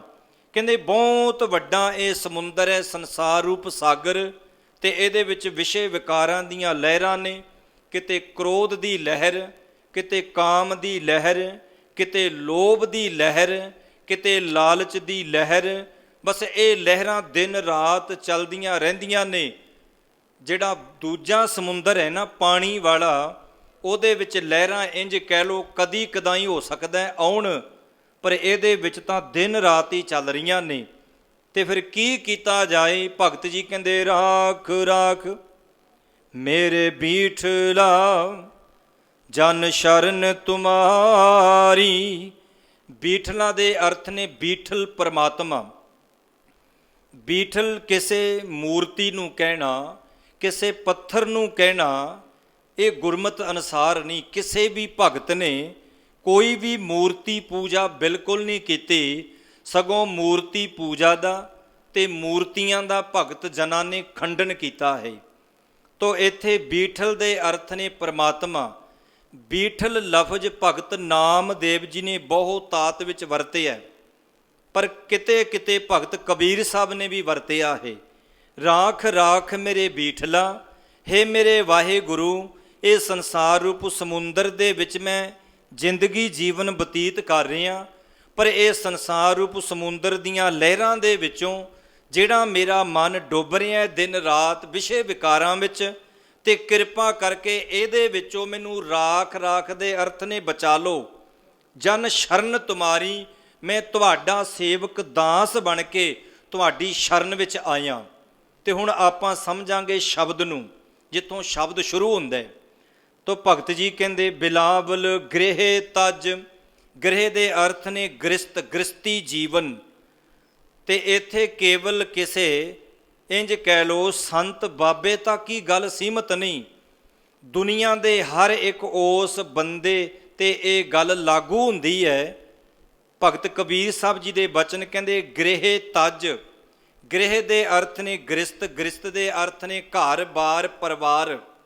ਪਹਿਲਾਂ ਵਿਆਹ ਕਰਵਾ ਲੈਣਾ, ਉਸ ਤੋਂ ਬਾਅਦ ਕਹਿ ਦੇਣਾ ਨਹੀਂ ਜੀ ਇਹ ਤਾਂ ਵਿਆਹ, ਵਹੁਟੀ, ਘਰ ਵਾਲੀ, ਬੱਚੇ, ਇਹ ਤਾਂ ਨਿਰਾ ਪੂਰਾ ਜੰਜਾਲ ਹੀ ਹੈ ਜੀ, ਮੈਂ ਨਹੀਂ ਹੁਣ ਇਹਨਾਂ ਨੂੰ ਮੰਨਦਾ। ਗੁਰਮਤ ਦੇ ਵਿੱਚ ਸਿੱਖ ਰਹਿਤ ਮਰਜ਼ਾਦਾ ਵਿੱਚ 4 ਸੰਸਕਾਰ ਨੇ। ਇੱਕ ਹੈ ਜਨਮ ਸੰਸਕਾਰ, ਇੱਕ ਹੈ ਆਨੰਦ ਸੰਸਕਾਰ, ਇੱਕ ਹੈ ਅੰਮ੍ਰਿਤ ਸੰਸਕਾਰ ਤੇ ਇੱਕ ਹੈ ਮ੍ਰਿਤਕ ਸੰਸਕਾਰ। ਇਹਨਾਂ ਦੋਵਾਂ ਦੇ ਵਿੱਚੋਂ ਬੰਦਾ ਦੋਵਾਂ ਦੀ ਚੋਣ ਤਾਂ ਆਪਣੀ ਮਰਜ਼ੀ ਨਾਲ ਕਰਦਾ ਹੈ, ਪਰ ਦੋਵਾਂ ਦੀ ਚੋਣ ਦੇ ਉੱਪਰ ਇਹਦੀ ਮਰਜ਼ੀ ਨਹੀਂ ਚੱਲਦੀ। ਉਹ ਦੋ ਕਿਹੜੀਆਂ ਨੇ? ਇੱਕ ਤਾਂ ਤੁਸੀਂ ਆਪਣੀ ਮਰਜ਼ੀ ਦੇ ਨਾਲ ਜਨਮ ਨਹੀਂ ਲੈ ਸਕਦੇ, ਕਿਹਦੇ ਘਰ ਲੈਣਾ ਹੈ, ਕਿੱਥੇ ਲੈਣਾ, ਕਿਹੜਾ ਦੇਸ਼ ਹੈ, ਕਿਹੜਾ ਮੁਲਕ ਹੈ, ਕਿਸ ਮਾਂ ਦੀ ਪੇਟੋਂ ਲੈਣਾ ਹੈ, ਅਮੀਰ ਹੈ ਗਰੀਬ ਹੈ, ਕਿਹਦਾ ਉਹਦੀ ਕੁੱਲ ਨਸਲ ਜਾਤ ਕਿਹੜੀ ਹੈ, ਤੁਹਾਡੇ ਵੱਸ ਦੀ ਗੱਲ ਨਹੀਂ। ਇੱਕ ਹੈ ਜਨਮ ਸੰਸਕਾਰ ਤੇ ਇੱਕ ਹੈ ਮ੍ਰਿਤਕ ਸੰਸਕਾਰ। ਤੁਸੀਂ ਆਪਣੀ ਮਨ ਮਰਜ਼ੀ ਦੇ ਨਾਲ ਮੌਤ ਵੀ ਨਹੀਂ ਚੁਣ ਸਕਦੇ। ਜੇ ਕੋਈ ਕਵੇ ਮੈਂ ਤਾਂ ਇੱਦਾਂ ਮਰਨਾ ਹੈ ਤਾਂ ਇਹ ਹੋ ਸਕਦਾ ਹੈ? ਬਿਲਕੁਲ ਨਹੀਂ। ਜਦੋਂ ਆਪਾਂ ਬਾਣੀ ਪੜ੍ਹਦੇ ਹਾਂ ਫਿਰ ਪਤਾ ਲੱਗਦਾ ਹੈ। ਪਾਵਨ ਬਚਨ ਨੇ ਗੁਰਦੇਵ ਦੇ, ਕਿਆ ਜਾਣਾ ਕਿ ਵੋ ਮਰਹਿੰਗੇ, ਕੈਸਾ ਮਰਨਾ ਹੋਏ, ਜੇ ਕਰ ਸਾਹਿਬ ਮਨੋ ਨਾ ਵਿਸਰੈ, ਤਾਂ ਸਹਿਲਾ ਮਰਨਾ ਹੋਏ। ਹੈ ਕਿਸੇ ਨੂੰ ਪਤਾ ਵੀ ਮੇਰੀ ਮੌਤ ਕਦੋਂ ਔਰ ਕਿਵੇਂ ਤੇ ਕਿੱਦਾਂ ਹੋਣੀ ਹੈ? ਉਹ ਲੋਕ ਜਿਹੜੇ ਕਹਿੰਦੇ ਸਨ ਕਿ ਹਵਾ ਵੀ ਸਾਨੂੰ ਪੁੱਛ ਕੇ ਆਉਂਦੀ ਹੈ, ਜਿਹੜੇ ਕਹਿੰਦੇ ਸਨ ਸਾਡੀ ਕੋਠੀ ਮਹਿਲ ਵਿੱਚ ਪਰਿੰਦਾ ਵੀ ਪਰ ਨਹੀਂ ਮਾਰ ਸਕਦਾ, ਹਵਾ ਵੀ ਪੁੱਛ ਕੇ ਆਉਂਦੀ ਹੈ। ਪਰ ਜਦੋਂ ਮੌਤ ਆਈ ਤੇ ਮੌਤ ਉਸੇ ਹੀ ਸਿਕਿਉਰਿਟੀ ਦੇ ਵਿੱਚੋਂ ਪੈਦਾ ਹੋ ਗਈ। ਕਹਿਣ ਦੀ ਲੋੜ ਨਹੀਂ, ਦੱਸਣ ਦੀ ਲੋੜ ਨਹੀਂ, ਤੁਸੀਂ ਸਿਆਣੇ ਬੈਠੇ ਜੀ। ਮੌਤ ਕਿਵੇਂ ਔਰ ਕਿੱਥੇ ਆਉਣੀ ਹੈ ਕੋਈ ਪਤਾ ਨਹੀਂ, ਪਰ ਗੁਰੂ ਸਾਹਿਬ ਜੀ ਕਹਿੰਦੇ ਕਿਆ ਜਾਣਾ ਕਿਵ ਮਰਹਿੰਗੇ, ਕੈਸਾ ਮਰਨਾ ਹੋਏ, ਤੇਰਾ ਅੰਤਮ ਸਮਾਂ ਬੰਦਿਆ ਕਿੱਦਾਂ ਦਾ ਹੋਣਾ। ਇਸ ਲਈ ਕਹਿੰਦੇ ਰੱਬ ਦਾ ਨਾਮ ਜਪ ਲੈ, ਚੰਗੇ ਸ਼ੁਭ ਕਰਮ ਕਰ ਲੈ, ਕੋਈ ਦਾਨ ਪੁੰਨ ਕਰ ਲੈ, ਕਿਸੇ ਦਾ ਭਲਾ ਕਰ ਲੈ। ਜੇ ਤੂੰ ਸਿੱਧੀ ਨੀਤ ਨਾਲ ਚੱਲੇਗਾ ਤੇ ਮੈਂ ਦਾਅਵੇ ਨਾਲ ਕਹਿਣਾ ਗੁਰੂ ਗ੍ਰੰਥ ਸਾਹਿਬ ਮਹਾਰਾਜ ਸੱਚੇ ਪਾਤਸ਼ਾਹ ਉਹਦੀ ਖੁਦ ਆਪ ਬਾਂਹ ਫੜਦੇ ਨੇ। ਤੁਸੀਂ ਕਿਤੇ ਘੁੰਮਣ ਫਿਰਨ ਜਾਓ, ਤੁਹਾਡੇ ਲਾਗੇ ਘਰ ਹੋਵੇ ਨਾ, ਜੇ ਤੁਸੀਂ ਗਵਾਂਢੀ ਨੂੰ ਕਹਿ ਜਾਓ ਕਿ ਸਾਡੇ ਘਰ ਦਾ ਧਿਆਨ ਰੱਖਿਆ ਜੇ, ਤੇ ਹਕੀਕਤ ਹੈ ਵੀ ਤੁਸੀਂ ਬੇਫਿਕਰ ਹੋ ਜਾਂਦੇ ਹੋ ਕਿ ਅਸੀਂ ਗਵਾਂਢੀ ਨੂੰ ਕਹਿ ਕੇ ਗਏ ਹਾਂ। ਪਰ ਜੇ ਤੁਸੀਂ ਨਾ ਕਹਿ ਕੇ ਗਏ ਹੋਵੋ ਤੇ ਤੁਹਾਡਾ ਮਨ, ਭਾਵੇਂ ਤੁਸੀਂ ਬਾਹਰ ਗਏ ਹੋ, ਪਰ ਤੁਹਾਡਾ ਮਨ ਬਾਰ-ਬਾਰ ਤੁਹਾਡੇ ਘਰ ਵਿੱਚ ਹੀ ਹੋਵੇਗਾ ਵੀ ਮਤਾਂ ਕੋਈ ਚੋਰੀ ਨਾ ਹੋ ਜੇ, ਕੋਈ ਡਾਕਾ ਹੀ ਨਾ ਮਾਰ ਲੇ, ਖਬਰਾਂ ਕੀ ਹੋਵੇਗਾ। ਤਨ ਕਰਕੇ ਬਾਹਰ ਗਏ ਆ, ਮਨ ਤੁਹਾਡਾ ਬਾਰ-ਬਾਰ ਘਰ ਹੋਵੇਗਾ। ਮੈਂ ਜਿਹੜੀ ਬੇਨਤੀ ਕਰਨੀ ਚਾਹੁੰਦਾ, ਇਸੇ ਤਰ੍ਹਾਂ ਬੰਦਿਆਂ ਜਦੋਂ ਤੂੰ ਗੁਰੂ ਚਰਨਾਂ ਵਿੱਚ ਅਰਦਾਸ ਕਰੇਂਗਾ, ਗੁਰੂ ਚਰਨਾਂ ਵਿੱਚ ਭਾਵੇਂ ਤੁਸੀਂ ਆਪਣੀ ਅਰਦਾਸ ਆਪ ਵੀ ਕਰ ਲਓ, ਪਰ ਫਿਰ ਵੀ ਸਾਡੀ ਗੁਰੂ ਘਰ ਦੀ ਇੱਕ ਮਰਜ਼ਾਦਾ ਚੱਲੀ ਆ ਰਹੀ ਹੈ। ਜਿਹੜਾ ਗੁਰੂ ਕਾ ਵਜ਼ੀਰ ਹੈ, ਜਿਹੜਾ ਗ੍ਰੰਥੀ ਸਿੰਘ ਹੈ, ਉਹ ਗੁਰੂ ਅੱਗੇ ਅਰਦਾਸ ਤੁਸੀਂ ਉਹ ਤੋਂ ਵੀ ਕਰਵਾ ਸਕਦੇ ਹੋ। ਜਦੋਂ ਆਪਾਂ ਕਹਿੰਦੇ ਨਹੀਂ ਜੀ ਆਪਣੀ ਅਰਦਾਸ ਆਪੇ ਕਰੋ, ਤੇ ਜਦੋਂ ਬੰਦਾ ਬੈੱਡ ਤੇ ਪਿਆ ਵਿਲਕਦਾ ਹੁੰਦਾ ਨਾ, ਉਦੋਂ ਮੂੰਹ ਚੋਂ ਅਰਦਾਸ ਨਹੀਂ ਨਿਕਲਦੀ, ਉਦੋਂ ਮੂੰਹ ਚੋਂ ਨਿਕਲਦਾ ਰੱਬਾ ਚੱਕ ਲਾ ਮੈਨੂੰ, ਹੁਣ ਕਿੰਨੇ ਕੁ ਅੰਤਰੇ ਲਏਗਾ।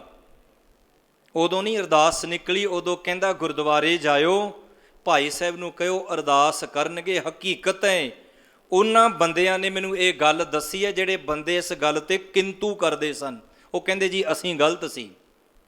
ਉਹ ਕਹਿੰਦੇ ਜਦੋਂ ਮੈਂ ਇੰਨਾ ਕੁ ਬਿਮਾਰ ਹੋਇਆ ਨਾ, ਉਹ ਬੰਦਾ ਜਿਹੜਾ ਅਰਦਾਸ ਤੇ ਕਿੰਤੂ ਕਰਦਾ ਸੀ, ਉਹ ਖੁਦ ਦਾਸ ਨੂੰ ਫੋਨ ਕਰਕੇ ਕਹਿੰਦਾ ਜੀ ਅਰਦਾਸ ਹੀ ਕਰੋ ਤੇ ਮੈਂ ਠੀਕ ਹੋ ਜਾ, ਤੇ ਗੁਰੂ ਕਿਰਪਾ ਸਦਕਾ ਉਹ ਠੀਕ ਵੀ ਹੋ ਗਿਆ। ਭਰੋਸਾ ਤਾਂ ਰੱਖੋ ਗੁਰੂ ਗ੍ਰੰਥ ਸਾਹਿਬ ਮਹਾਰਾਜ ਜੀ ਦੀ ਬਾਣੀ ਤੇ।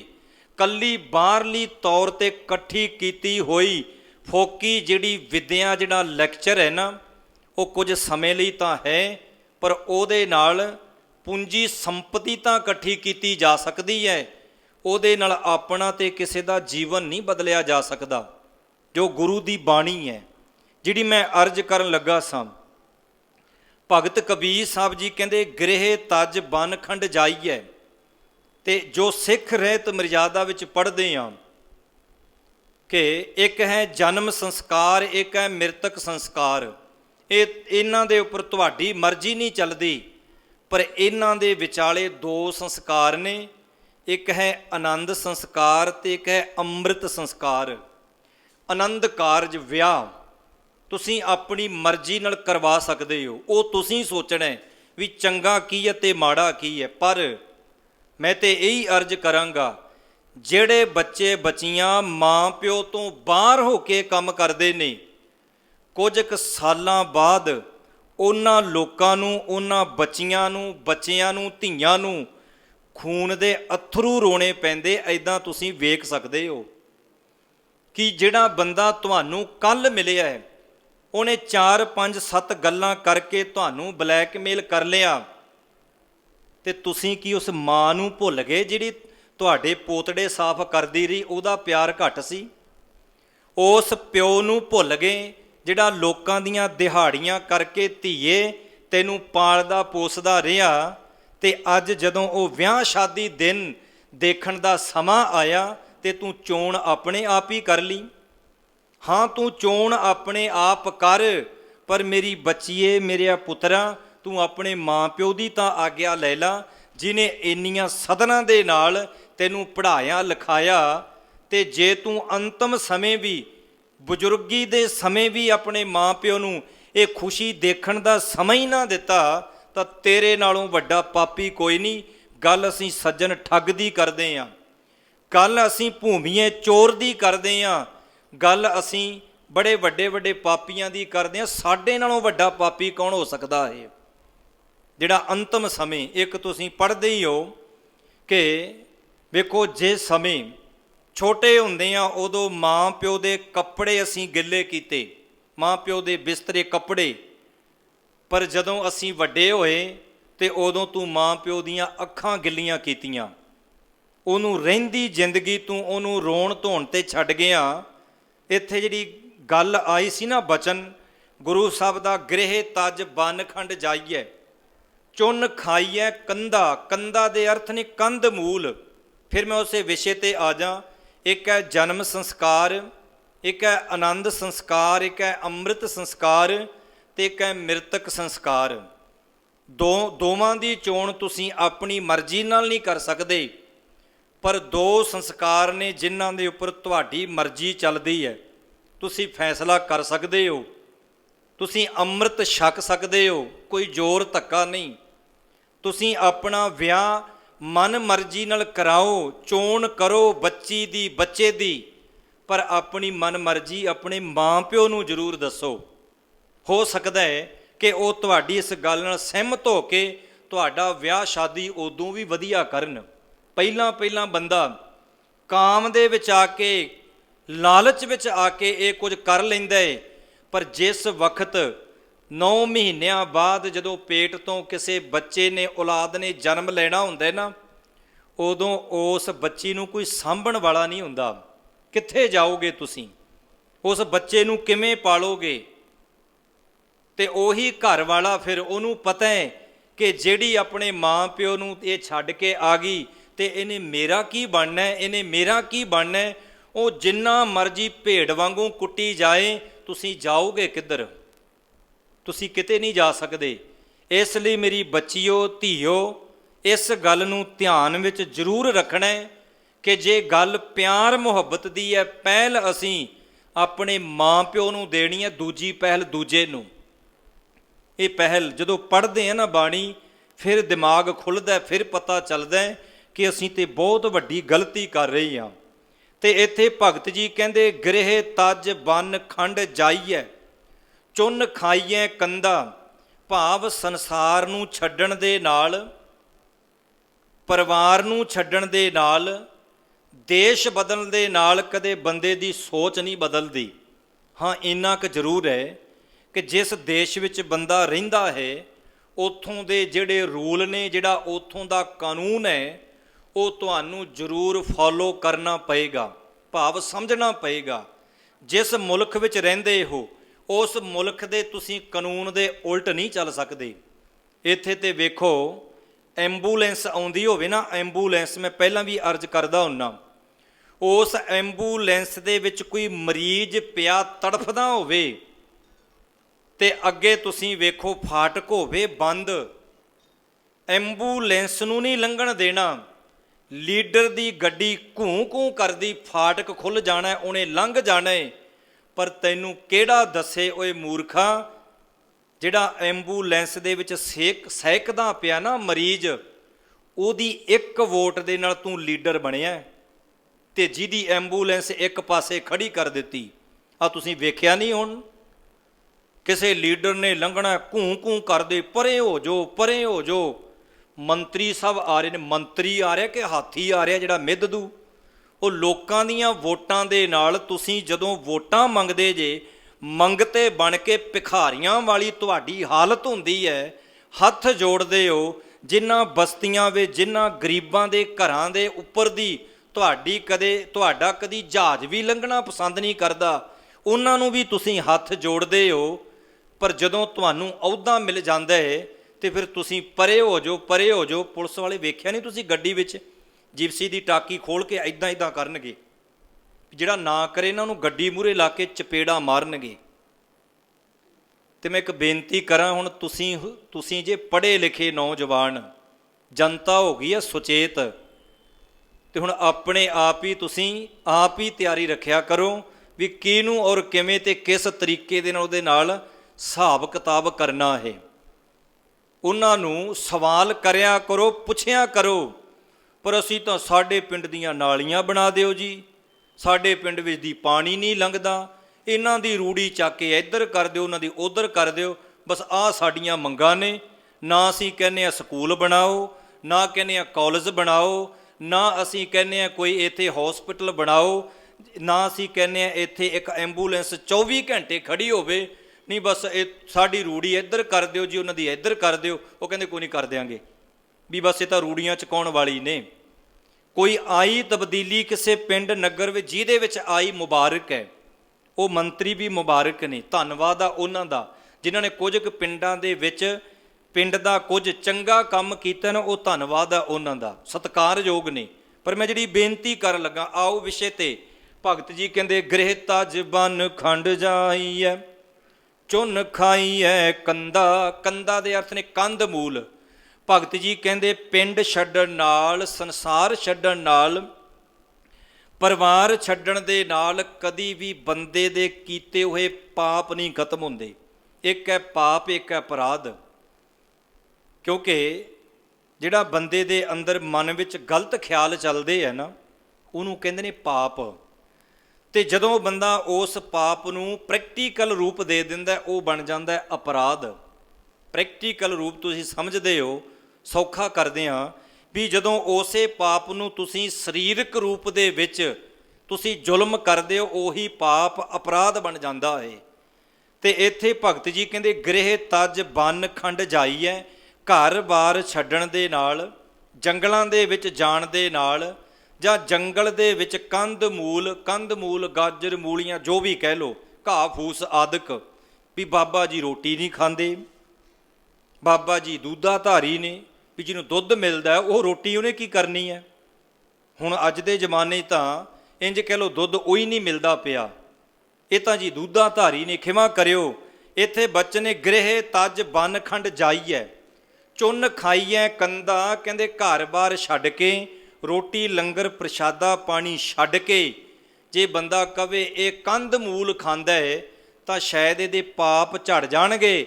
ਪਾਤਸ਼ਾਹ ਕਹਿੰਦੇ ਪਾਪ ਨਹੀਂ ਖਤਮ ਹੋਣੇ, ਜੋ ਬੀਜ ਬੀਜਿਆ ਗਿਆ ਆਪੇ ਬੀਜ ਆਪੇ ਹੀ ਖਾਹੋ। ਰੋਜ਼ ਤੁਸੀਂ ਪੜ੍ਹਦੇ ਹੋ।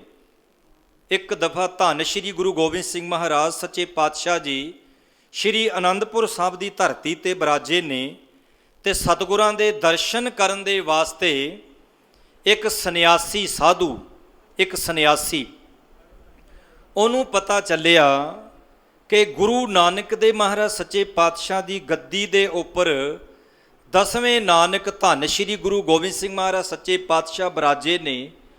ਤੇ ਉਹ ਆਨੰਦਪੁਰ ਸਾਹਿਬ ਦੀ ਧਰਤੀ 'ਤੇ ਜਾ ਪਹੁੰਚਿਆ। ਜਦੋਂ ਆਨੰਦਪੁਰ ਸਾਹਿਬ ਗਿਆ ਤੇ ਬੜਾ ਇਕੱਠ ਹੈ, ਸੰਗਤਾਂ ਦੀ ਗਹਿਮਾ ਗਹਿਮ ਹੈ। ਗੁਰੂ ਗੋਬਿੰਦ ਸਿੰਘ ਮਹਾਰਾਜ ਸੱਚੇ ਪਾਤਸ਼ਾਹ ਆਉਣ ਵਾਲੇ ਸਮੇਂ ਦੀ ਜੰਗ ਯੁੱਧ ਦੀ ਤਿਆਰੀ ਕਰ ਰਹੇ ਨੇ। ਤੇ ਉਹ ਸੰਨਿਆਸੀ ਜਦੋਂ ਗਿਆ ਨਾ ਆਨੰਦਪੁਰ ਸਾਹਿਬ, ਤੇ ਇੱਕ ਸਿੱਖ ਨੂੰ ਕਹਿੰਦਾ ਕਿ ਮੈਂ ਗੁਰੂ ਗੋਬਿੰਦ ਸਿੰਘ ਮਹਾਰਾਜ ਜੀ ਨੂੰ ਮਿਲਣਾ ਵੀ ਹੈ ਤੇ ਦਰਸ਼ਨ ਵੀ ਕਰਨੇ ਨੇ। ਤੁਸੀਂ ਮਿਲਾ ਸਕਦੇ ਹੋ ਗੁਰੂ ਗੋਬਿੰਦ ਸਿੰਘ ਮਹਾਰਾਜ ਜੀ ਨੂੰ? ਤੇ ਉਹ ਕਹਿੰਦਾ ਸਿੱਖ ਦਾ ਕੰਮ ਹੀ ਇਹ ਹੈ ਕਿ ਜਿਹੜਾ ਗੁਰੂ ਦੇ ਨਾਲ ਮੇਲ ਕਰਾ ਦੇਵੇ। ਕਹਿੰਦੇ ਬਿਲਕੁਲ, ਕਹਿੰਦੇ ਆਓ ਮੇਰੇ ਨਾਲ। ਜਦੋਂ ਕਹਿੰਦੇ ਉਹ ਸੰਨਿਆਸੀ ਨੂੰ ਗੁਰੂ ਦਾ ਸਿੱਖ ਅਨੰਦਪੁਰ ਸਾਹਿਬ ਵਿਖੇ ਜਦੋਂ ਸਾਹਮਣੇ ਦੀਵਾਨ ਸਜਿਆ, ਦਰਬਾਰ ਸਜਿਆ, ਗੁਰਮਤਿ ਦੀਆਂ ਵਿਚਾਰਾਂ ਹੋ ਰਹੀਆਂ ਨੇ, ਬੀਰ ਰਸ ਦੀ ਕਥਾ ਹੋ ਰਹੀ ਹੈ, ਬਾਣੀ ਦੇ ਜਾਪ ਹੋ ਰਹੇ ਨੇ, ਤੇ ਜਦੋਂ ਉਹ ਸੰਨਿਆਸੀ ਨੇ ਦੂਰੋਂ ਵੇਖਿਆ ਕਿ ਧੰਨ ਗੁਰੂ ਗੋਬਿੰਦ ਸਿੰਘ ਮਹਾਰਾਜ ਸੱਚੇ ਪਾਤਸ਼ਾਹ ਜੀ ਦਮਾਲਾ ਸਜਿਆ, ਕਲਗੀ ਲੱਗੀ ਹੈ, ਸਿੰਘ ਆਲੇ ਦੁਆਲੇ ਐਨ ਸਿਪਾਹ ਸਿਲਾਰ ਖਲੋਤੇ ਨੇ, ਸੋਹਣੀ ਪੁਸ਼ਾਕ ਪਾਈ ਹੋਈ ਹੈ, ਤਾਂ ਸੰਨਿਆਸੀ ਦੂਰੋਂ ਵੇਖਦਾ ਹੈ ਤੇ ਇੱਕਦਮ ਮੁੜ ਚੱਲਿਆ। ਦਰਅਸਲ ਕਈ ਦਫਾ ਜੋ ਆਪਾਂ ਵੇਖਦੇ ਹਾਂ ਨਾ, ਜੋ ਆਪਾਂ ਵੇਖਦੇ ਹਾਂ ਉਹ ਕਈ ਦਫਾ ਹੁੰਦਾ ਨਹੀਂ, ਜੋ ਹੁੰਦਾ ਤੇ ਉਹ ਤੁਸੀਂ ਵੇਖ ਨਹੀਂ ਸਕਦੇ। ਉਦਾਹਰਨ ਲੈ ਲਓ, ਕੋਈ ਦੋਵੇਂ ਭੈਣ ਭਰਾ, ਇੱਕ ਭਰਾ ਆਪਣੀ ਭੈਣ ਨੂੰ ਮੋਟਰਸਾਈਕਲ ਤੇ ਬਿਠਾ ਕੇ ਕਿਤੇ ਸ਼ਹਿਰ ਕਿਸੇ ਕੰਮ ਚੱਲਿਆ, ਜਾਂ ਇੱਕ ਇੰਜ ਕਹਿ ਲਓ ਵੀ ਆਲੇ ਦੁਆਲੇ ਪਿੰਡ ਨੇ, ਕੋਈ ਭਰਾ ਆਪਣੀ ਭੈਣ ਨੂੰ ਮੋਟਰਸਾਈਕਲ ਤੇ ਬਿਠਾ ਕੇ ਵੀ ਚਲੋ ਕਹਿੰਦਾ ਤੈਨੂੰ ਮਸਤੂਆਣਾ ਸਾਹਿਬ ਮੈਂ ਕਾਲਜ ਵਿੱਚ ਛੱਡ ਆਉਣਾ। ਹੁਣ ਹਨ ਤਾਂ ਭੈਣ ਭਰਾ, ਪਰ ਜਿਹੜੇ ਲੋਕ ਵੇਖ ਰਹੇ ਨੇ ਉਹਨਾਂ ਦੀ ਜਿਹੜੀ ਨਜ਼ਰ ਹੈ ਨਾ, ਜੋ ਵੇਖਦੇ ਨੇ ਉਹ ਹੈ ਨਹੀਂ, ਤੇ ਜੋ ਹੈ ਨਹੀਂ ਉਹ ਵੇਖ ਨਹੀਂ ਸਕਦੇ। ਪਰ ਜਦੋਂ ਉਹਨਾਂ ਨੂੰ ਹਕੀਕਤ ਦਾ ਪਤਾ ਚੱਲਦਾ ਹੈ ਵੀ ਇਹ ਤਾਂ ਭੈਣ ਭਰਾ ਸਨ, ਓਏ ਮੂਰਖੋ ਅਸੀਂ ਤਾਂ ਅੰਦਾਜ਼ੇ ਗਲਤ ਲਾ ਰਹੇ ਸਾਂ, ਇਹੀ ਤਾਂ ਸਭ ਤੋਂ ਵੱਡਾ ਪਾਪ ਹੈ। ਜੋ ਤੁਸੀਂ ਵੇਖਿਆ ਹੈ ਹੋ ਸਕਦਾ ਉਹ ਨਾ ਹੋਵੇ, ਤੇ ਜੋ ਨਾ ਹੋਵੇ ਤੇ ਉਹ ਤੁਸੀਂ ਵੇਖ ਹੀ ਨਾ ਸਕਦੇ ਹੋਵੋ, ਕਿਉਂਕਿ ਜੈਸੀ ਦ੍ਰਿਸ਼ਟੀ ਵੈਸੀ ਸ੍ਰਿਸ਼ਟੀ। ਜਿੱਦਾਂ ਦੀ ਤੁਹਾਡੀ ਦ੍ਰਿਸ਼ਟੀ ਹੈ ਦੁਨੀਆ ਤੁਹਾਨੂੰ ਉੱਦਾਂ ਦੀ ਨਜ਼ਰ ਆਏਗੀ। ਤੇ ਹਸਵਲ ਆਮਾ ਜਿਹੜਾ ਸੰਨਿਆਸੀ ਸੀ ਇੱਕਦਮ ਮੁੜ ਚੱਲਿਆ, ਉਹਦੇ ਮਨ ਵਿੱਚ ਘਿਰਨਾ ਆਈ, ਕਹਿੰਦੇ ਇਹ ਗੁਰੂ ਹੈ, ਦਮਾਲਾ ਸਜਿਆ, ਕਲਗੀ ਲੱਗੀ ਹੈ, ਸਿੰਘ ਖਲੋਤੇ ਨੇ ਆਲੇ ਦੁਆਲੇ, ਇਹਦਾ ਤੇ ਪਰਿਵਾਰ ਵੀ ਹੈ, ਬੱਚੇ ਵੀ ਨੇ, ਇਹ ਗੁਰੂ ਨਹੀਂ ਹੋ ਸਕਦਾ। ਜਦੋਂ ਮੁੜਨ ਲੱਗਾ ਤਾਂ ਧੰਨ ਗੁਰੂ ਗੋਬਿੰਦ ਸਿੰਘ ਮਹਾਰਾਜ ਸੱਚੇ ਪਾਤਸ਼ਾਹ ਨੇ ਆਵਾਜ਼ ਮਾਰੀ, ਉਹ ਸੰਨਿਆਸੀ ਆਇਆ ਸੀ ਮਿਲਣ ਤੇ ਬਿਨਾਂ ਮਿਲੇ ਵਾਪਸ ਤੁਰ ਚੱਲਿਆ, ਕੀ ਹੋਇਆ? ਕਹਿੰਦਾ ਨਹੀਂ ਜੀ ਮੇਰਾ ਮਨ ਨਹੀਂ ਮੰਨਿਆ। ਗੁਰ ਲਾਗਾ ਤਬ ਜਾਨੀਐ ਮਿਟੈ ਮੋਹ ਤਨ ਤਾਪ। ਤੈਨੂੰ ਗੁਰੂ ਦੇ ਚਰਨਾਂ ਦੇ ਨਾਲ ਲੱਗਿਆ ਜੁੜਿਆ ਤਾਂ ਜਾਣੀਏ, ਜੇ ਗੁਰੂ ਕੋਲ ਆ ਕੇ ਤੇਰੇ ਅੰਦਰੋਂ ਹੰਕਾਰ, ਮੋਹ ਦਾ ਤਾਪ, ਹੰਕਾਰ ਦਾ ਤਾਪ ਤੇਰਾ ਮਿਟ ਜੇ, ਸਮਝੋ ਤੇਰਾ ਗੁਰੂ ਕੋਲ ਆਉਣਾ ਪ੍ਰਵਾਨ ਹੋ ਗਿਆ, ਨਹੀਂ ਤੇ ਕੋਈ ਪ੍ਰਵਾਨ ਨਹੀਂ। ਸਤਿਗੁਰੂ ਕਹਿੰਦੇ ਮੁੜ ਚੱਲਿਆ। ਪਾਤਸ਼ਾਹ ਜੀ ਕਹਿੰਦੇ ਜੇ ਕੋਈ ਸ਼ੰਕਾ ਹੈ ਤੇ ਦੱਸ, ਕਿਉਂਕਿ ਭਰਮ ਕੇ ਪਰਦੇ ਸਤਿਗੁਰ ਖੋਲੇ, ਭਰਮ ਦੇ ਪਰਦੇ ਗੁਰੂ ਖੋਲ੍ਹਦਾ ਹੈ। ਜਿਹੜੇ ਵਹਿਮ ਭਰਮ ਪਾਉਣ ਵਾਲੇ ਲੋਕ ਨੇ ਨਾ, ਉਹ ਭਰਮ ਦੇ ਪਰਦੇ ਡੇਗ ਦਿੰਦੇ ਨੇ ਤੇ ਗੁਰੂ ਭਰਮ ਦੇ ਪਰਦੇ ਚੱਕਦਾ ਹੈ।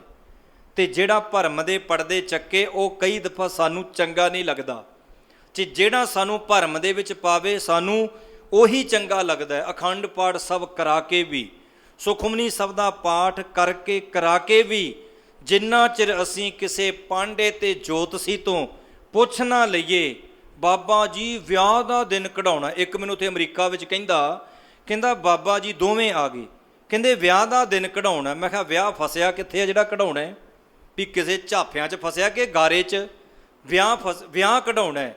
ਉਹ ਵਿਆਹ ਕੀ ਕਢਾਉਣਾ? ਕੋਈ ਦਿਨ ਦੇਖ ਲਓ ਵੀ ਛੁੱਟੀ ਕਿਹੜੇ ਦਿਨ ਹੈ, ਕੋਈ ਸਮਾਂ ਦੇਖ ਲਓ ਵੀ ਠੰਡ ਹੈ ਜਾਂ ਗਰਮੀ ਸਰਦੀ, ਰਿਸ਼ਤੇਦਾਰ ਕਦੋਂ ਆਉਣਗੇ, ਤੇ ਗੁਰੂ ਅੱਗੇ ਅਰਦਾਸ ਕਰੋ ਤੇ ਕਾਰਜ ਆਪਣਾ ਸ਼ੁਰੂ ਕਰ ਦਿਓ। ਕੀਤਾ ਲੋੜੀ ਹੈ ਕੰਮ ਸੋ ਹਰ ਪੈ ਆਖੀ ਹੈ, ਕਾਰਜ ਦੇ ਸਵਾਰ ਸਤਿਗੁਰ ਸੱਚ ਸਾਖੀ ਹੈ। ਪਰ ਇਹ ਗੱਲ ਨਹੀਂ ਨਾ ਸਾਨੂੰ ਚੰਗੀ ਲੱਗਦੀ, ਜਿੰਨਾ ਚਿਰ ਸਾਡੇ ਤੋਂ ਕੋਈ 1000 11 1200 ਜਾਂ 11000 ਤੱਕ ਸਾਨੂੰ ਕੋਈ ਲੁੱਟ ਨਾ ਲਵੇ, ਉਹਨਾਂ ਚਿਰ ਤਸੱਲੀ ਸਾਡੀ ਵੀ ਨਹੀਂ ਹੁੰਦੀ। ਰੇਹੜੀ ਤੇ ਨਾ ਕੇਲਿਆਂ ਵਾਲੇ ਨਾਲ ਲੜੀ ਜਾਣਗੇ, ਇਹ ਕਿੰਨੇ ਦੇ ਲਾਏ? ਉਹ ਕਹਿੰਦਾ 50 ਦੇ, ਕਹਿੰਦੇ 45 ਦੇ ਨਹੀਂ ਲਾਉਣੇ।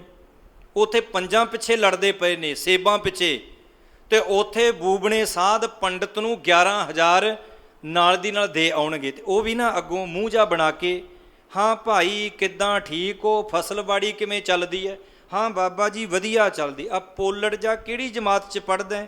ਇਹ ਜੀ ਫਲਾਨੀ ਜਮਾਤ 'ਚ। ਉਰੇ ਹੋ ਇਹਨੂੰ ਫਲ ਦਈਏ, ਚੱਕ ਕੇ ਸੇਬ 2 ਦੇ ਦਿੰਦਾ ਤੇ ਬੀਬੀ ਕੱਢ ਕੇ 500 1100 ਟੇਕ ਦਿੰਦੀ ਹੈ। ਗੇਟੋਂ ਨਿਕਲਦੇ ਕਹਿਣਗੇ ਬਾਬਾ ਜੀ ਬੜੇ ਚੰਗੇ ਨੇ। ਉਹ ਬਾਬਾ ਨਹੀਂ ਚੰਗਾ, ਸਿਰੇ ਦਾ ਠੱਗ ਹੈ। 2 ਗੱਪ ਮਾਰ ਕੇ ਅਗਲੇ ਨੇ 500 ਡੁੱਕ ਲਿਆ 5 ਮਿੰਟਾਂ ਵਿੱਚ। ਤੇ ਉੱਥੇ 5 ਪਿੱਛੇ ਸੇਬ ਵਾਲੇ ਰੇਹੜੀ ਨਾਲ ਤੁਸੀਂ ਲੜੀ ਜਾਂਦੇ ਹੋ, ਰੇਹੜੀ ਵਾਲੇ ਦੇ ਨਾਲ। ਤੇ ਮੇਰੇ ਸਤਿਗੁਰੂ ਸਮਝਾਉਂਦੇ ਨੇ। ਕਲਗੀਧਰ ਪਾਤਸ਼ਾਹ ਕਹਿਣਗੇ ਮੁੜ ਚੱਲਿਆ, ਕਹਿੰਦਾ ਜੀ ਸ਼ੰਕਾ। ਸਤਿਗੁਰੂ ਕਹਿੰਦੇ ਸ਼ੰਕਾ ਹੀ ਤੇ ਅਨੰਦਪੁਰ ਸਾਹਿਬ ਕੱਢਦਾ ਹੈ। ਪਾਤਸ਼ਾਹ ਕਹਿਣ ਲੱਗੇ ਆ ਜਾ ਅੰਦਰ। ਅੰਦਰ ਆਉਣ ਲੱਗਾ, ਸਤਿਗੁਰੂ ਕਹਿੰਦੇ ਕੋਲੇ ਤਾਂ ਨਹੀਂ ਕੁਝ? ਕਹਿੰਦਾ ਨਹੀਂ ਜੀ ਕੋਲੇ ਕੁਝ ਨਹੀਂ। ਫਿਰ ਆਉਣ ਲੱਗਾ, ਸਤਿਗੁਰੂ ਕਹਿੰਦੇ ਵੇਖ ਲਾ ਕੋਲੇ ਤਾਂ ਨਹੀਂ ਕੁਝ? ਕਹਿੰਦਾ ਨਹੀਂ ਜੀ ਕੋਲੇ ਕੁਝ ਨਹੀਂ। ਜੋ ਉਹਦੇ ਬੋਝੇ ਵਿੱਚ ਸੀ, ਜੋ ਵੀ ਹੱਥ ਵਿੱਚ ਚਿੱਪੀ ਲੋਟਾ ਸੀ ਨਾ, ਉਹਨੇ ਬਾਹਰ ਰੱਖਤਾ। ਸਤਿਗੁਰੂ ਜੀ ਫਿਰ ਤੀਜੀ ਵਾਰੀ ਕਹਿੰਦੇ ਕਿਸੇ ਨੂੰ ਤੁਸੀਂ ਇੱਕ ਵਾਰੀ ਟਾਈਮ ਪੁੱਛ ਲਓ, ਜਦੋਂ ਤੁਸੀਂ ਦੂਜੀ ਵਾਰੀ ਟਾਈਮ ਪੁੱਛੋਗੇ ਨਾ ਉਹ ਭਲਾ ਕੀ ਕਹੂਗਾ? ਤੈਨੂੰ ਦੱਸ ਤਾਂ ਦਿੱਤਾ, ਹੁਣ ਤੈਨੂੰ 50 ਵਾਰੀ ਦੱਸਾਂ? ਇੱਦਾਂ ਹੀ ਕਹੇਗਾ ਨਾ, ਭਾਵੇਂ ਮੈਂ ਹੀ ਹੋਵਾਂ। ਹੁਣ ਸਤਿਗੁਰੂ ਸੱਚੇ ਪਾਤਸ਼ਾਹ ਜੋ ਉਹਦੇ ਅੰਦਰ ਸੀ ਉਹ ਬਾਹਰ ਕੱਢਣਾ ਸੀ। ਪਹਿਲੀ ਵਾਰੀ ਕਹਿੰਦੇ, ਦੂਜੀ ਵਾਰੀ ਕਹਿੰਦੇ, ਤੀਜੀ ਵਾਰੀ ਕਹਿੰਦੇ ਵੀ ਤੇਰੇ ਕੋਲੇ ਤਾਂ ਨਹੀਂ ਕੁਝ? ਅੱਕ ਕੇ ਸੰਨਿਆਸੀ ਕਹਿੰਦਾ ਜੀ ਮੇਰੇ ਕੋਲੇ ਕੁਝ ਨਹੀਂ, ਹੁਣ ਤਾਂ ਮੈਂ ਹੀ ਹਾਂ। ਪਾਤਸ਼ਾਹ ਕਹਿੰਦੇ ਬਸ ਇਹੀ ਤਾਂ ਗੱਲ ਹੈ, ਇਹੀ ਤਾਂ ਬਾਹਰ ਕੱਢਣੀ ਸੀ, ਇਹੀ ਤਾਂ ਬਾਹਰ ਰੱਖ ਕੇ ਆਉਣੀ ਸੀ। ਬੰਦਾ ਜੋੜਾ ਘਰ ਵਿੱਚ ਜੋੜੇ ਵੀ ਜਮ੍ਹਾਂ ਕਰਾ ਦਿੰਦਾ ਹੈ। ਜੋ ਇਹਦੇ ਕੋਲ ਨਸ਼ਾ ਪਤਾ ਹੈ ਵੀ ਬਾਹਰ ਰੱਖ ਆਉਂਦਾ ਹੈ। ਪਰ ਕਹਿੰਦੇ ਜਿਹੜੀ ਹਉਮ ਹੈ ਨਾ, ਜਿਹੜਾ ਹੰਕਾਰ, ਜਿਹੜਾ ਗੁਰੂ ਨੂੰ ਬਿਲਕੁਲ ਨਹੀਂ ਚੰਗਾ ਲੱਗਦਾ, ਇਹ ਗੁਰੂ ਕੋਲ ਲੈ ਕੇ ਆ ਜਾਂਦਾ ਹੈ। ਤੇ ਧੰਨ ਗੁਰੂ ਗੋਬਿੰਦ ਸਿੰਘ ਮਹਾਰਾਜ ਕਹਿੰਦੇ ਇਹੀ ਤਾਂ ਹੈ ਜਿਹੜੀ ਅੰਦਰ ਤੈਨੂੰ ਤੰਗ ਕਰਦੀ ਹੈ, ਜਿਹੜੀ ਤੈਨੂੰ ਟਿਕਣ ਨਹੀਂ ਦਿੰਦੀ। ਤੇ ਹੱਥ ਜੋੜ ਕੇ ਸਤਿਗੁਰਾਂ ਦੇ ਅੱਗੇ ਖਲੋ ਗਿਆ ਕਿ ਸੱਚੇ ਪਾਤਸ਼ਾਹ ਸੰਨਿਆਸੀ ਮੈਂ ਨਹੀਂ, ਸੰਨਿਆਸੀ ਤੁਸੀਂ ਹੋ।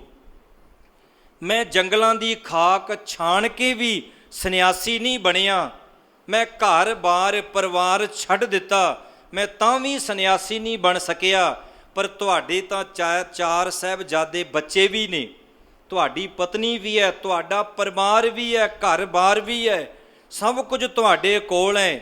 ਤੁਸੀਂ ਸਭ ਕੁਝ ਤੁਹਾਡੇ ਕੋਲ ਹੁੰਦਿਆਂ ਵੀ ਤੁਸੀਂ ਸੰਨਿਆਸੀ ਹੋ। ਮੈਂ ਸਭ ਕੁਝ ਛੱਡ ਕੇ ਵੀ ਸੰਨਿਆਸੀ ਨਹੀਂ ਬਣਿਆ, ਸਾਰੀ ਜ਼ਿੰਦਗੀ ਜੰਗਲਾਂ ਦੀ ਖਾਕ ਹੀ ਛਾਣਦਾ ਰਿਹਾ। ਤੇ ਇੱਥੇ ਉਹ ਬਚਨ ਮੈਨੂੰ ਚੇਤੇ ਆਏ। ਤੇ ਧੰਨ ਗੁਰੂ ਗੋਬਿੰਦ ਸਿੰਘ ਮਹਾਰਾਜ ਜੀ ਦਾ ਸ਼ਬਦ ਤੁਸੀਂ ਪੜ੍ਹਦੇ ਹੋ, ਸ਼ਬਦ ਹਜ਼ਾਰੇ ਖਿਆਲ ਪਾਤਸ਼ਾਹੀ ਦਸਵੀਂ। ਤੇ ਸਤਿਗੁਰਾਂ ਨੇ ਫਿਰ ਉੱਥੇ ਸ਼ਬਦ ਉਚਾਰਿਆ। ਪਾਤਸ਼ਾਹ ਕਹਿੰਦੇ ਰੇ ਮਨ ਐਸੋ ਕਰ ਸੰਨਿਆਸਾ, ਬਨ ਸੇ ਸਦਨ ਸਬੈ ਕਰ ਸਮਝੋ, ਮਨ ਹੀ ਮਾਹੇ ਉਦਾਸਾ, ਜਤ ਕੀ ਜਟਾ ਜੋਗ ਕੋ ਮੱਜਨ, ਨਿਮ ਕੇ ਨਖਨ ਬਢਾਓ, ਗਿਆਨ ਗੁਰੂ ਆਤਮ ਉਪਦੇਸ਼ੋ, ਨਾਮ ਵਿਭੂਤ ਲਗਾਓ। ਨਾਮ ਵਿਭੂਤ ਕਹਿੰਦੇ ਜੇ ਵਿਭੂਤ ਦੇ ਅਰਥ ਕੀ ਨੇ? ਸਵਾ। ਪਹਿਲੇ ਜਾਮੇ ਵਿੱਚ ਕੀ ਕਹਿੰਦੇ? ਮੁੰਦਾ ਸੰਤੋਖ, ਸ਼ਰਮਪਤ ਝੋਲੀ, ਧਿਆਨ ਕੀ ਕਰੇ? ਵਿਭੂਤ। ਪਹਿਲੇ ਜਾਮੇ ਵਿੱਚ ਵੀ ਕਹਿੰਦੇ ਨੇ ਵਿਭੂਤੀ ਜੇ ਲਾਉਣੀ ਹੈ ਚੁੱਲ੍ਹਿਆਂ ਦੀ, ਸਵਾ ਜਾਂ ਵਿਭੂਤੀ ਨਹੀਂ ਪਿੰਡੇ ਤੇ ਮਲਣੀ, ਗੁਰੂ ਦੇ ਨਾਲ ਧਿਆਨ ਜੋੜਨਾ ਹੀ ਅਸਲ ਵਿਭੂਤੀ ਹੈ। ਗਿਆਨ ਗੁਰੂ ਆਤਮ ਉਪਦੇਸ਼ੋ, ਨਾਮ ਵਿਭੂਤ ਲਗਾਓ। ਸਤਿਗੁਰੂ ਕਹਿੰਦੇ ਰੇ ਮਨ ਐਸੋ ਕਰ ਸੰਨਿਆਸਾ। ਓਏ ਸੰਨਿਆਸੀਆਂ, ਜੇ ਸੰਨਿਆਸੀ ਬਣਨਾ ਤਾਂ ਮਨ ਕਰਕੇ ਬਣ, ਤਨ ਕਰਕੇ ਨਾ ਬਣ। ਜੇ ਸੰਤ ਬਣਨਾ, ਜੇ ਮਹਾਂਪੁਰਸ਼ ਬਣਨਾ, ਕਈਆਂ ਦੇ ਕੱਪੜੇ ਹੀ ਸੰਤ ਹੁੰਦੇ ਨੇ, ਖਿਮਾ ਕਰਿਓ ਮੈਨੂੰ। ਹੁਣ ਕਈਆਂ ਦੀ ਗੱਡੀ ਸੰਤ ਹੁੰਦੀ, ਜਿੰਨੀ ਵੱਡੀ ਗੱਡੀ ਤੇ ਓਨਾ ਵੱਡਾ ਸੰਤ। ਹਕੀਕਤ ਹੈ ਕੋਈ ਪ੍ਰਚਾਰਕ, ਕਥਾਵਾਚਕ ਨਿਰੋਲ ਗੁਰਬਾਣੀ ਦੀ ਵਿਚਾਰ ਕਰਨ, ਸਾਈਕਲ ਤੇ ਚਲਿਆ ਜਾਵੇ ਨਾ ਜਾਂ ਛੋਟੀ ਗੱਡੀ ਤੇ, ਪਿੰਡ ਵਾਲੇ ਉਹਨੂੰ ਪ੍ਰਚਾਰਕ ਹੀ ਨਹੀਂ ਮੰਨਦੇ।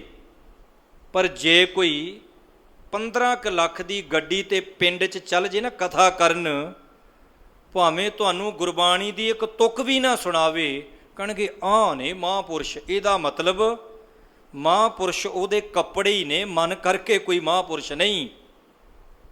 ਪਰ ਜੇ ਸੰਤ ਅਤਰ ਸਿੰਘ ਮਹਾਂਪੁਰਸ਼ਾਂ ਦਾ ਜੀਵਨ ਪੜ੍ਹੀਏ ਤਾਂ ਹਰ ਇੱਕ ਪੱਖੋਂ ਪੂਰਾ ਹੈ, ਕੋਈ ਸ਼ੱਕ ਨਹੀਂ ਹੈ। ਬੇਨਤੀ ਕਰਾਂ, ਸਤਿਗੁਰਾਂ ਦੇ ਅੱਗੇ ਹੱਥ ਜੋੜ ਕੇ ਖਲੋ ਗਿਆ ਸੰਨਿਆਸੀ ਕਿ ਪਾਤਸ਼ਾਹ ਜੀ ਮੈਂ ਤਾਂ ਐਵੇਂ ਜੰਗਲਾਂ ਦੀ ਖਾਕ ਛਾਣਦਾ ਰਿਹਾ, ਤੁਸੀਂ ਮਹਾਨ ਜੇ। ਤੇ ਇੱਥੇ ਗੱਲ ਭਗਤ ਕਬੀਰ ਸਾਹਿਬ ਜੀ ਇਹੀ ਕਰਦੇ ਨੇ, ਕਹਿੰਦੇ ਗ੍ਰਹਿ ਤਜ ਬਨ ਖੰਡ ਜਾਈਐ ਚੁੰਨ ਖਾਈਐ ਕੰਦਾ। ਤੇ ਉਹਨਾਂ ਨੇ ਆਪਣੇ ਸ਼ਲੋਕਾਂ ਵਿੱਚ ਜ਼ਿਕਰ ਕੀਤਾ, ਕਬੀਰ ਗ੍ਰਹਿ ਕਰੈ ਤਾਂ ਧਰਮ ਕਰ, ਨਾਹੀ ਤਾਂ ਕਰ ਬੈਰਾਗ, ਬੈਰਾਗੀ ਬੰਧਨ ਕਰੈ ਤਾਂ ਕੋ ਵੱਡੋ ਅਭਾਗ। ਇੱਥੇ ਵੀ ਗੱਲ ਉਹਨਾਂ ਨੇ ਗ੍ਰਸਤ ਦੀ ਕੀਤੀ ਹੈ। ਭਗਤ ਜੀ ਕਹਿੰਦੇ ਜੇ ਤੂੰ ਗ੍ਰਸਤੀ ਬਣਨਾ, ਜੇ ਤੂੰ ਘਰ ਬਾਰੀ ਬਣਨਾ, ਕਬੀਰ ਜੋ ਗ੍ਰਹਿ ਕਰੇ ਤਾਂ ਧਰਮ, ਧਰਮ ਦੇ ਅਰਥ ਨੇ ਫਰਜ਼। ਗ੍ਰਸਤੀ ਬਣ ਕੇ ਆਪਣੇ ਫਰਜ਼ਾਂ ਤੋਂ ਨਾ ਭੱਜੀ, ਆਪਣੇ ਫਰਜ਼ ਜ਼ਰੂਰ ਤੂੰ ਨਿਭਾਈ। ਪਰ ਜੇ ਤੂੰ ਗ੍ਰਸਤੀ ਬਣ ਗਿਆ ਤੇ ਬਣ ਕੇ ਫਰਜ਼ਾਂ ਤੋਂ ਭੱਜਦਾ, ਕਹਿੰਦੇ ਨਾ ਹੀ ਤਾਂ ਕਰ ਬੈਰਾਗ, ਫਿਰ ਇਦੋਂ ਚੰਗਾ ਤੂੰ ਤਿਆਗੀ ਬਣ ਜਾ। ਫਿਰ ਜੇ ਵਿਆਹ ਕਰਕੇ ਤੂੰ ਆਪਣੇ ਜ਼ਿੰਮੇਵਾਰੀਆਂ ਨਹੀਂ ਨਿਭਾਉਣੀਆਂ, ਭਗਤ ਜੀ ਕਹਿੰਦੇ ਫਿਰ ਜ਼ਰੂਰ ਫਾਹਾ ਲੈਣਾ, ਫਿਰ ਤਿਆਗੀ ਬਣ ਜਾ। ਬਾਣੀ ਕਹਿ ਰਹੀ ਹੈ, ਕਬੀਰ ਜੋ ਗ੍ਰਹਿ ਕਰੇ ਤਾਂ ਧਰਮ ਕਰ, ਨਾ ਹੀ ਤਾਂ ਕਰ ਬੈਰਾਗ, ਬੈਰਾਗੀ ਬੰਧਨ ਕਰੇ। ਇੱਥੇ ਬੈਰਾਗੀ ਦੇ ਅਰਥ ਨੇ ਤਿਆਗੀ, ਭਾਵ ਜੇ ਤੂੰ ਤਿਆਗੀ ਵੀ ਬਣ ਗਿਆ, ਚਲੋ ਜੀ ਮੈਂ ਹੁਣ ਤਿਆਗੀ ਬਣ ਗਿਆ, ਘਰ-ਬਾਰ ਛੱਡਤਾ, ਪਰਿਵਾਰ ਛੱਡਤਾ, ਘਰ-ਬਾਰ ਪਰਿਵਾਰ ਛੱਡ ਕੇ ਡੇਰਾ ਬਣਾ ਲਿਆ, ਡੇਰੇ ਵਿੱਚ 5-7 ਵਾਧੂ ਘਾਟੂ ਜੇ ਮੇਰੇ ਵਰਗੇ ਚੇਲੇ ਬਣਾ ਲਏ, ਤੇ ਭਗਤ ਕਬੀਰ ਸਾਹਿਬ ਜੀ ਕਹਿੰਦੇ ਕੋਈ ਫਾਇਦਾ ਨਹੀਂ। ਕਹਿੰਦੇ ਬੈਰਾਗੀ ਬੰਧਨ ਕਰੇ, ਜੇ ਤਿਆਗੀ ਬਣ ਕੇ ਬੰਧਨਾਂ ਵਿੱਚ ਪੈ ਗਿਆ ਤਾਂ ਕੋ ਵੱਡੋ ਅਭਾਗ। ਸਭ ਤੋਂ ਮਾੜੇ ਕਰਮ ਉਸ ਬੰਦੇ ਦੇ ਨੇ, ਕਹਿੰਦੇ ਗ੍ਰਸਤੀ ਬਣ ਗਿਆ, ਗ੍ਰਸਤੀ ਬਣ ਕੇ ਗ੍ਰਸਤੀਆਂ ਵਾਲਾ ਫਰਜ਼ ਨਹੀਂ ਨਿਭਾਇਆ। ਪਰ ਕਹਿੰਦੇ ਉਸ ਤੋਂ ਬਾਅਦ ਕਹਿੰਦਾ ਮੈਂ ਤਿਆਗੀ ਬਣ ਗਿਆ, ਤਿਆਗੀ ਬਣ ਕੇ ਵੀ ਬੰਧਨਾਂ ਵਿੱਚ ਪਿਆ ਰਿਹਾ। ਹਾਏ ਮੇਰਾ ਡੇਰਾ, ਹਾਏ ਮੇਰੀ ਗੱਡੀ, ਹਾਏ ਮੇਰੇ ਚੇਲੇ ਕਿੱਧਰ ਜਾਣਗੇ। ਭਗਤ ਕਬੀਰ ਸਾਹਿਬ ਜੀ ਕਹਿੰਦੇ ਤੇਰੇ ਨਾਲੋਂ ਮਾੜੇ ਕਰਮ ਹੋਰ ਕਿਸੇ ਦੇ ਨਹੀਂ। ਤੇ ਇਹੀ ਗੱਲ ਕਰਦੇ ਨੇ, ਅਜੋਂ ਬਿਕਾਰ ਨਾ ਛੋੜਈ ਪਾਪੀ ਮਨ ਮੰਦਾ। ਕਹਿੰਦੇ ਘਰ-ਬਾਰ ਛੱਡ ਕੇ, ਪਰਿਵਾਰ ਛੱਡ ਕੇ, ਸੰਸਾਰ ਛੱਡਣ ਦੇ ਨਾਲ ਕਦੀ ਵੀ ਬੰਦੇ ਦੇ ਅੰਦਰੋਂ ਪਾਪ ਨਹੀਂ ਖਤਮ ਹੁੰਦੇ। ਕਹਿੰਦੇ ਅਜੋਂ ਬਿਕਾਰ ਨਾ ਛੋੜੀ, ਅਜੇ ਤੱਕ ਵੀ ਬਿਕਾਰ ਨਹੀਂ ਛੱਡਦਾ। ਪਾਪੀ ਮਨ ਮੰਦਾ, ਕਹਿੰਦੇ ਇੰਨੇ ਕੁ ਮਨ ਦੇ ਵਿੱਚ ਪਾਪ ਨੇ। ਪਾਪ ਤੋਂ ਭਾਵ ਇਹ ਨਹੀਂ ਵੀ ਪੈਰਾਂ ਥੱਲੇ ਕੀੜੀ ਆ ਗਈ ਤੇ ਪਾਪ ਹੋ ਗਿਆ। ਹੁਣ ਜੇ ਕੀੜੀਆਂ ਹੀ ਬਚਾਉਣ ਤੇ ਲੱਗੇ ਰਹੇ ਤੇ ਫਿਰ ਤੁਰਾਂਗੇ ਕਿੱਦਾਂ। ਦਰਅਸਲ ਪਾਪ ਉਹ ਹੈ, ਪਾਪ ਇੱਕ ਸੋਚ ਨੂੰ ਕਹਿੰਦੇ ਨੇ। ਜੇ ਤੁਹਾਡੀ ਸੋਚ ਕਿਸੇ ਪ੍ਰਤੀ ਮਾੜੀ ਹੈ ਤੇ ਉਹ ਬੰਦਾ ਸਭ ਤੋਂ ਵੱਡਾ ਪਾਪੀ ਹੈ। ਤਾਂ ਭਗਤ ਜੀ ਕਹਿੰਦੇ ਅਜੋਂ ਬਿਕਾਰ ਨਾ ਛੋੜਈ ਪਾਪੀ ਮਨ ਮੰਦਾ। ਅਜੇ ਵੀ ਬਿਕਾਰ ਨਹੀਂ ਛੱਡਦਾ, ਮਾੜੀ ਬਿਰਤੀ ਨਹੀਂ ਛੱਡਦਾ, ਮਾੜੇ ਖਿਆਲ ਨਹੀਂ ਛੱਡਦਾ, ਮਰਨ ਕਿਨਾਰੇ ਹੈ, ਅਜੇ ਵੀ ਲਾਲਚ ਨਹੀਂ ਛੱਡਦਾ। ਕਿਉਂ ਛੂਟੋਂ ਕੈਸੇ ਤਰੋਂ ਭਵ ਜਲ ਨਿਦ ਪਾਰੀ, ਰਾਖ ਰਾਖ ਮੇਰੇ ਬੀਠਲਾ ਜਨ ਸ਼ਰਨ ਤੁਮਾਰੀ। ਇਹ ਪੰਕਤੀਆਂ ਦੀ ਵਿਚਾਰ ਆਪਾਂ ਕਰ ਚੁੱਕੇ ਹਾਂ। ਅਗਲੇ ਬਚਨ ਨੇ, ਰਹਾਉ ਬਿਖੈ ਬਿਖੈ ਕੀ ਬਾਸ਼ਨਾ ਤਜੀ ਨ ਜਾਈ। ਕਹਿੰਦੇ ਬਿਖੈ ਬਿਖੈ ਕੀ, ਭਾਵ ਇੰਨੇ ਕੁ ਵਿਸ਼ੇ ਵਿਕਾਰ, ਤਰ੍ਹਾਂ ਤਰ੍ਹਾਂ ਦੀ ਵਾਸ਼ਨਾ। ਵਾਸ਼ਨਾ ਕੋਈ ਇੱਕ ਪ੍ਰਕਾਰ ਦੀ ਥੋੜ੍ਹੀ ਹੈ। ਕਿਸੇ ਨੂੰ ਲੁੱਟਣ ਦੀ ਵਾਸ਼ਨਾ, ਕਿਸੇ ਤੋਂ ਖੋਹਣ ਦੀ ਵਾਸ਼ਨਾ, ਕਿਸੇ ਨੂੰ ਮਾਰਨ ਦੀ ਵਾਸ਼ਨਾ, ਕਿਸੇ ਦੇ ਤਨ ਦੇ ਉੱਪਰ ਮਾੜੀ ਬਿਰਤੀ ਰੱਖਣੀ ਇਹ ਵਾਸ਼ਨਾ, ਕਿਸੇ ਦਾ ਧਨ ਲੁੱਟਣ ਦੀ ਵਾਸ਼ਨਾ। ਕਹਿੰਦੇ ਇੰਨੀਆਂ ਕੁ ਵਾਸ਼ਨਾ ਨੇ, ਬੰਦਾ ਇੱਕ ਹੈ, ਵਾਸ਼ਨਾ ਬਹੁਤੀਆਂ ਨੇ। ਬਿਖੈ ਬਿਖੈ ਕੀ ਵਾਸ਼ਨਾ, ਤਰ੍ਹਾਂ ਤਰ੍ਹਾਂ ਦੀਆਂ ਵਾਸ਼ਨਾਵਾਂ ਨੇ। ਤਜੀ ਨੈ ਜਾਈ, ਕਹਿੰਦੇ ਛੱਡਦਾ ਹੀ ਨਹੀਂ ਮੈਂ। ਅਨਕ ਯਤਨ ਕਰ ਰਾਖੀਐ ਫਿਰ ਲਪਟਾਈ। ਭਗਤ ਜੀ ਕਹਿੰਦੇ ਮੈਂ ਬਹੁਤ ਯਤਨ ਕਰਦਾ ਮੇਰੇ ਵਾਹਿਗੁਰੂ ਜੀ ਕਿ ਇਹ ਜਿਹੜੀਆਂ ਤਰ੍ਹਾਂ ਤਰ੍ਹਾਂ ਦੀਆਂ ਵਾਸ਼ਨਾਵਾਂ ਨੇ, ਜਿਹੜੇ ਵਿਸ਼ੇ ਵਿਕਾਰ ਨੇ, ਇਹਨਾਂ ਤੋਂ ਮੇਰਾ ਖਹਿੜਾ ਛੁੱਟ ਜੇ, ਪਰ ਛੁੱਟਦਾ ਨਹੀਂ ਹੈ। ਜਰਾ ਜੀਵਨ ਜੋ ਬਨ ਗਿਆ ਕਿਛ ਕੀਆ ਨਾ ਨੀਕਾ। ਜਰਾ ਜੀਵਨ ਜੋ ਬਨ ਗਿਆ, ਬਚਪਨ ਵੀ ਚਲਿਆ ਗਿਆ, ਜਵਾਨੀ ਵੀ ਚਲੀ ਗਈ, ਬੁਢੇਪਾ ਵੀ ਆ ਗਿਆ, ਮਰਨ ਕਿਨਾਰੇ ਹੈ, ਪਰ ਕਹਿੰਦੇ ਵਾਸ਼ਨਾ ਅਜੇ ਵੀ ਨਹੀਂ ਛੱਡਦਾ। ਨੀਕਾ, ਨੀਕਾ ਤੋਂ ਭਾਵ ਹੈ ਚੰਗਾ, ਸ਼ੁਭ ਕਰਮ ਅਜੇ ਵੀ ਕੋਈ ਨਹੀਂ ਕੀਤਾ। ਪਤਾ ਹੈ ਇਹਨੂੰ ਵੀ ਨਾਲ ਦੇ ਦੀ ਅਰਥੀ ਉੱਠ ਗਈ ਤੇ ਉੱਠ ਮੇਰੀ ਵੀ ਜਾਣੀ ਹੈ, ਪਰ ਕਹਿੰਦੇ ਅਜੇ ਵੀ ਹੰਕਾਰ ਨਹੀਂ ਛੱਡਦਾ, ਅਜੇ ਵੀ ਬੜੇ ਲੋਕ ਨੇ ਜਿਹੜੇ ਮਰਨ ਕਿਨਾਰੇ ਨੇ, ਅਜੇ ਵੀ ਰਾਜ ਭਾਗ ਕੁਰਸੀ ਛੱਡਣ ਨੂੰ ਤਿਆਰ ਨਹੀਂ। ਜਰਾਂ ਜੀਵਨ ਜੋਬਨ ਗਿਆ, ਕਿਛ ਕੀਆ ਨਾ ਨੀਕਾ। ਕਹਿੰਦੇ ਬਚਪਨ ਚਲਿਆ ਗਿਆ, ਜਵਾਨੀ ਚਲੀ ਗਈ, ਬੁਢੇਪਾ ਚਲਿਆ ਗਿਆ। ਭਗਤ ਜੀ ਕਹਿੰਦੇ ਉਹ ਚੰਗਾ ਕੰਮ ਤੇ ਕੋਈ ਕਰ ਲੈਂਦਾ, ਨੀਕਾ ਦੇ ਅਰਥ ਨੇ ਚੰਗਾ। ਕਿਛ ਕੀਆ ਨਾ ਨੀਕਾ, ਇਹ ਜੀਅਰਾ ਨਿਰਮੋਲ ਕੋ ਕੌਡੀ ਲਗ ਮੀਕਾ। ਕਹਿੰਦੇ ਇਹ ਜਿਹੜਾ ਜੀਵਨ ਹੈ ਨਾ, ਇਹ ਬਹੁਤ ਹੀ ਨਿਰਮੋਲਕ ਹੈ। ਇਹ ਹੀਰਿਆਂ ਵਰਗਾ ਮਨੁੱਖਾ ਜਨਮ ਹੈ ਜਿਹੜਾ ਵਾਹਿਗੁਰੂ ਨੇ, ਜਿਹੜਾ ਪਰਮਾਤਮਾ ਨੇ ਤੈਨੂੰ ਬਖਸ਼ਿਆ ਹੈ। ਪਰ ਬੰਦਿਆ ਤੂੰ ਇਹਨੂੰ ਕੌਡੀਆਂ ਦੇ ਬਦਲੇ ਹੀ ਖਤਮ ਕਰਦਾ ਹੈ। ਇਹਦੀ ਕੀਮਤ ਤੂੰ ਕੌਡੀਆਂ ਦੇ ਬਦਲੇ ਕੌਡੀਆਂ ਦੇ ਬਰਾਬਰ ਹੀ ਪਾ ਦਿੱਤੀ। ਭਾਵ ਹੀਰਿਆਂ ਵਰਗਾ ਮਨੁੱਖਾ ਜਨਮ, ਪਰ ਤੂੰ ਇਹ ਅਜਾਈਂ ਗਵਾ ਦਿੱਤਾ ਹੈ। ਬੜੀਆਂ ਉਦਾਹਰਨਾਂ ਨੇ। ਹਰ ਸੋ ਹੀਰਾ ਛੱਡ ਕੇ ਕਰੇ ਆਨ ਕੀ ਆਸ। ਹਰ ਸੌ, ਹਰ ਕੀ ਹੈ ਪਰਮਾਤਮਾ, ਸੌ ਮੈਨੇ ਵਰਗਾ। ਉਹ ਪਰਮਾਤਮਾ ਹੀਰੇ ਵਰਗਾ ਹੈ, ਉਹਨੂੰ ਛੱਡ ਦਿੱਤਾ। ਕਰੇ ਆਨ ਕੀ ਆਸ, ਐਵੇਂ ਤੂੰ ਵਹਿਮਾਂ ਭਰਮਾਂ ਦੇ ਵਿੱਚ ਪਖੰਡੀਆਂ ਦੇ ਪਿੱਛੇ ਲੱਗ ਕੇ ਉਹਨਾਂ ਦੀ ਆਸ ਲਾ ਲਈ। ਕਹਿੰਦੇ ਤੇ ਨਰ ਦੋਜਕ ਜਾਹੇਂਗੇ, ਸਤ ਭਾਖੈ ਰਵਿਦਾਸ। ਰਵਿਦਾਸ ਮਹਾਰਾਜ ਜੀ ਕਹਿੰਦੇ ਇਹ ਗੱਲ ਮੈਂ ਸਚਾਈ, ਕਿਉਂਕਿ ਸ਼ਬਦ ਸ਼ਲੋਕ ਕਬੀਰ ਸਾਹਿਬ ਜੀ ਦਾ ਹੈ, ਪਰ ਕਬੀਰ ਸਾਹਿਬ ਜੀ ਨੇ ਇੱਥੇ ਮਾਨ ਸਤਕਾਰ ਜ਼ਿਕਰ ਉਹਨਾਂ ਨੇ ਰਵਿਦਾਸ ਦਾ ਕੀਤਾ ਹੈ। ਤੋ ਇੱਥੇ ਬਚਨ ਆਏ ਨੇ, ਜਰਾ ਜੀਵਨ ਜੋਬਨ ਗਿਆ, ਕਿਛ ਕੀਆ ਨਾ ਨੀਕਾ। ਇਹ ਜੀਅਰਾ ਨਿਰਮੋਲ ਕੋ ਕੌਡੀ ਲਗ ਮੀਕਾ। ਰੈਣ ਗਵਾਈ ਸੋਏ ਕੈ, ਦਿਵਸ ਗਵਾਇਆ ਖਾਏ। ਹੀਰੇ ਜੈਸਾ ਜਨਮ ਹੈ, ਕੌਡੀ ਬਦਲੇ ਜਾਏ। ਬਈ ਬਾਣੀ ਪੜ੍ਹ, ਨਾਮ ਜਪ। ਕਹਿੰਦਾ ਭੁੱਖ ਬਹੁਤ ਲੱਗੀ ਹੈ। ਕਹਿੰਦੇ ਕਿਸੇ ਨੇ ਲੰਗਰ ਪ੍ਰਸ਼ਾਦਾ ਪਾਣੀ ਛਕਾਤਾ ਤੇ 2 ਦੀ ਜਗ੍ਹਾ 5 ਖਾ ਗਿਆ। ਉਹ ਕਹਿੰਦੇ ਜੀ ਹੁਣ ਨਾਮ ਜਪੋ। ਕਹਿੰਦੇ ਹੁਣ ਬਾਹਲੀ ਖਾ ਲਈ, ਹੁਣ ਨੀਂਦ ਆਉਂਦੀ ਹੈ। ਕਹਿੰਦੇ ਕਿਸੇ ਪਾਸੇ ਜੋਗਾ ਵੀ ਨਹੀਂ। ਭੁੱਖਾ ਵੀ ਰੱਬ ਨੂੰ ਲਾਂਭੇ ਦਿੰਦਾ, ਤੇ ਜਦੋਂ ਬਹੁਤਾ ਜ਼ਿਆਦੇ ਰੱਜ ਗਿਆ ਉਦੋਂ ਵੀ ਲਾਂਭੇ ਦੇ ਰਿਹਾ ਹੈ। ਤੋ ਸਤਿਗੁਰੂ ਜੀ ਕਹਿੰਦੇ ਇਹ ਜੀਅਰਾ ਨਿਰਮੋਲ ਕੋ ਕੌਡੀ ਲਗ ਮੀਕਾ। ਕਿਉਂ ਮਨੁੱਖਾ ਜਨਮ ਅਜਾਈਂ ਗਵਾਰੇ ਹੈ। ਤੇ ਅਖੀਰਲੀਆਂ ਪੰਕਤੀਆਂ, ਕਹੋ ਕਬੀਰ ਮੇਰੇ ਮਾਧਵਾ, ਤੂੰ ਸਰਬ ਵਿਆਪੀ।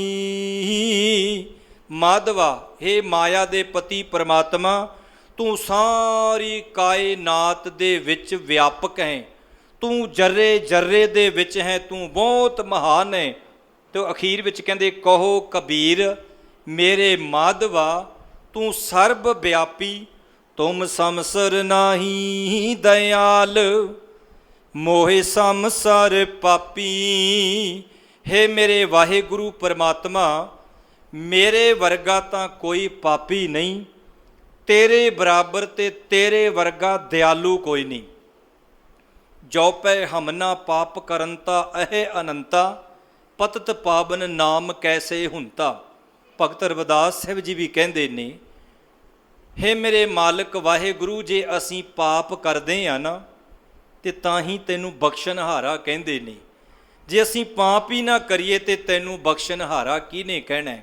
ਇਹ ਅੰਦਰ ਦੀ ਗੱਲ ਇੱਕ ਪ੍ਰੇਮਾ ਭਗਤੀ ਦੇ ਵਿੱਚ ਆ ਕੇ ਭਗਤ ਰਵਿਦਾਸ ਸਾਹਿਬ ਜੀ ਨੇ ਕੋਈ ਪਾਪ ਨਹੀਂ ਕੀਤਾ, ਕੋਈ ਮਾੜਾ ਕਰਮ ਨਹੀਂ ਕੀਤਾ, ਪਰ ਆਪਣੇ ਆਪ ਨੂੰ ਪਾਪੀ ਕਹਿ ਕੇ, ਨੀਵਾਂ ਕਹਿ ਕੇ ਵਡਿਆਈ ਮੇਰੇ ਮਾਲਕ ਨੂੰ ਦੇ ਰਹੇ ਨੇ। ਤੁਮ ਸਮਸਰ ਨਾਹੀ ਦਇਆਲ।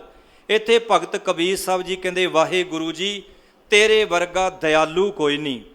ਜਦੋਂ ਲੋੜ ਪਈ ਤੇ ਤੂੰ ਮਾਂ ਦੇ ਰੂਪ ਵਿੱਚ ਆਇਆ, ਮੈਨੂੰ ਲੋੜ ਪਈ ਤੂੰ ਪਿਓ ਦੇ ਰੂਪ ਦੇ ਵਿੱਚ ਮਿਲਿਆ, ਮੈਨੂੰ ਲੋੜ ਪਈ ਤੂੰ ਭਰਾਵਾਂ ਦੇ ਰੂਪ ਦੇ ਵਿੱਚ, ਤੂੰ ਭੈਣਾਂ ਦੇ ਰੂਪ ਦੇ ਵਿੱਚ, ਤੂੰ ਰਿਸ਼ਤੇਦਾਰਾਂ ਦੇ ਰੂਪ ਦੇ ਵਿੱਚ। ਪਤਾ ਨਹੀਂ ਤੇਰੇ ਕਿੰਨੇ ਕੁ ਰੂਪ ਹਨ। ਤੂੰ ਬੜਾ ਦਿਆਲੂ ਹੈ। ਜਦੋਂ ਮੈਨੂੰ ਲੋੜ ਪਈ, ਪਤਾ ਨਹੀਂ ਤੂੰ ਕਿਹੜੇ ਕਿਹੜੇ ਰੂਪ ਧਾਰਨ ਕਰਕੇ ਆ ਗਿਆ। ਤੇ ਅਸੀਂ ਬਹੁਤ ਵੱਡੇ ਪਾਪੀ ਹਾਂ, ਸਾਡੇ ਵਰਗਾ ਪਾਪੀ ਕੋਈ ਨਹੀਂ, ਤੇ ਤੇਰੇ ਵਰਗਾ ਮੇਰੇ ਦਾਤਿਆ ਦਿਆਲੂ ਕੋਈ ਨਹੀਂ।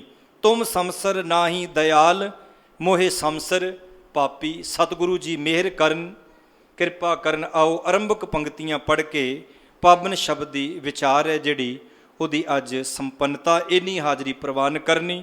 ਗ੍ਰਹਿ ਤਜ ਬਨ ਖੰਡ ਜਾਈਐ, ਚੁੰਨ ਖਾਈਐ ਕੰਦਾ, ਅਜੋਂ ਬਿਕਾਰ ਨ ਛੋੜਈ, ਪਾਪੀ ਮਨ ਮੰਦਾ।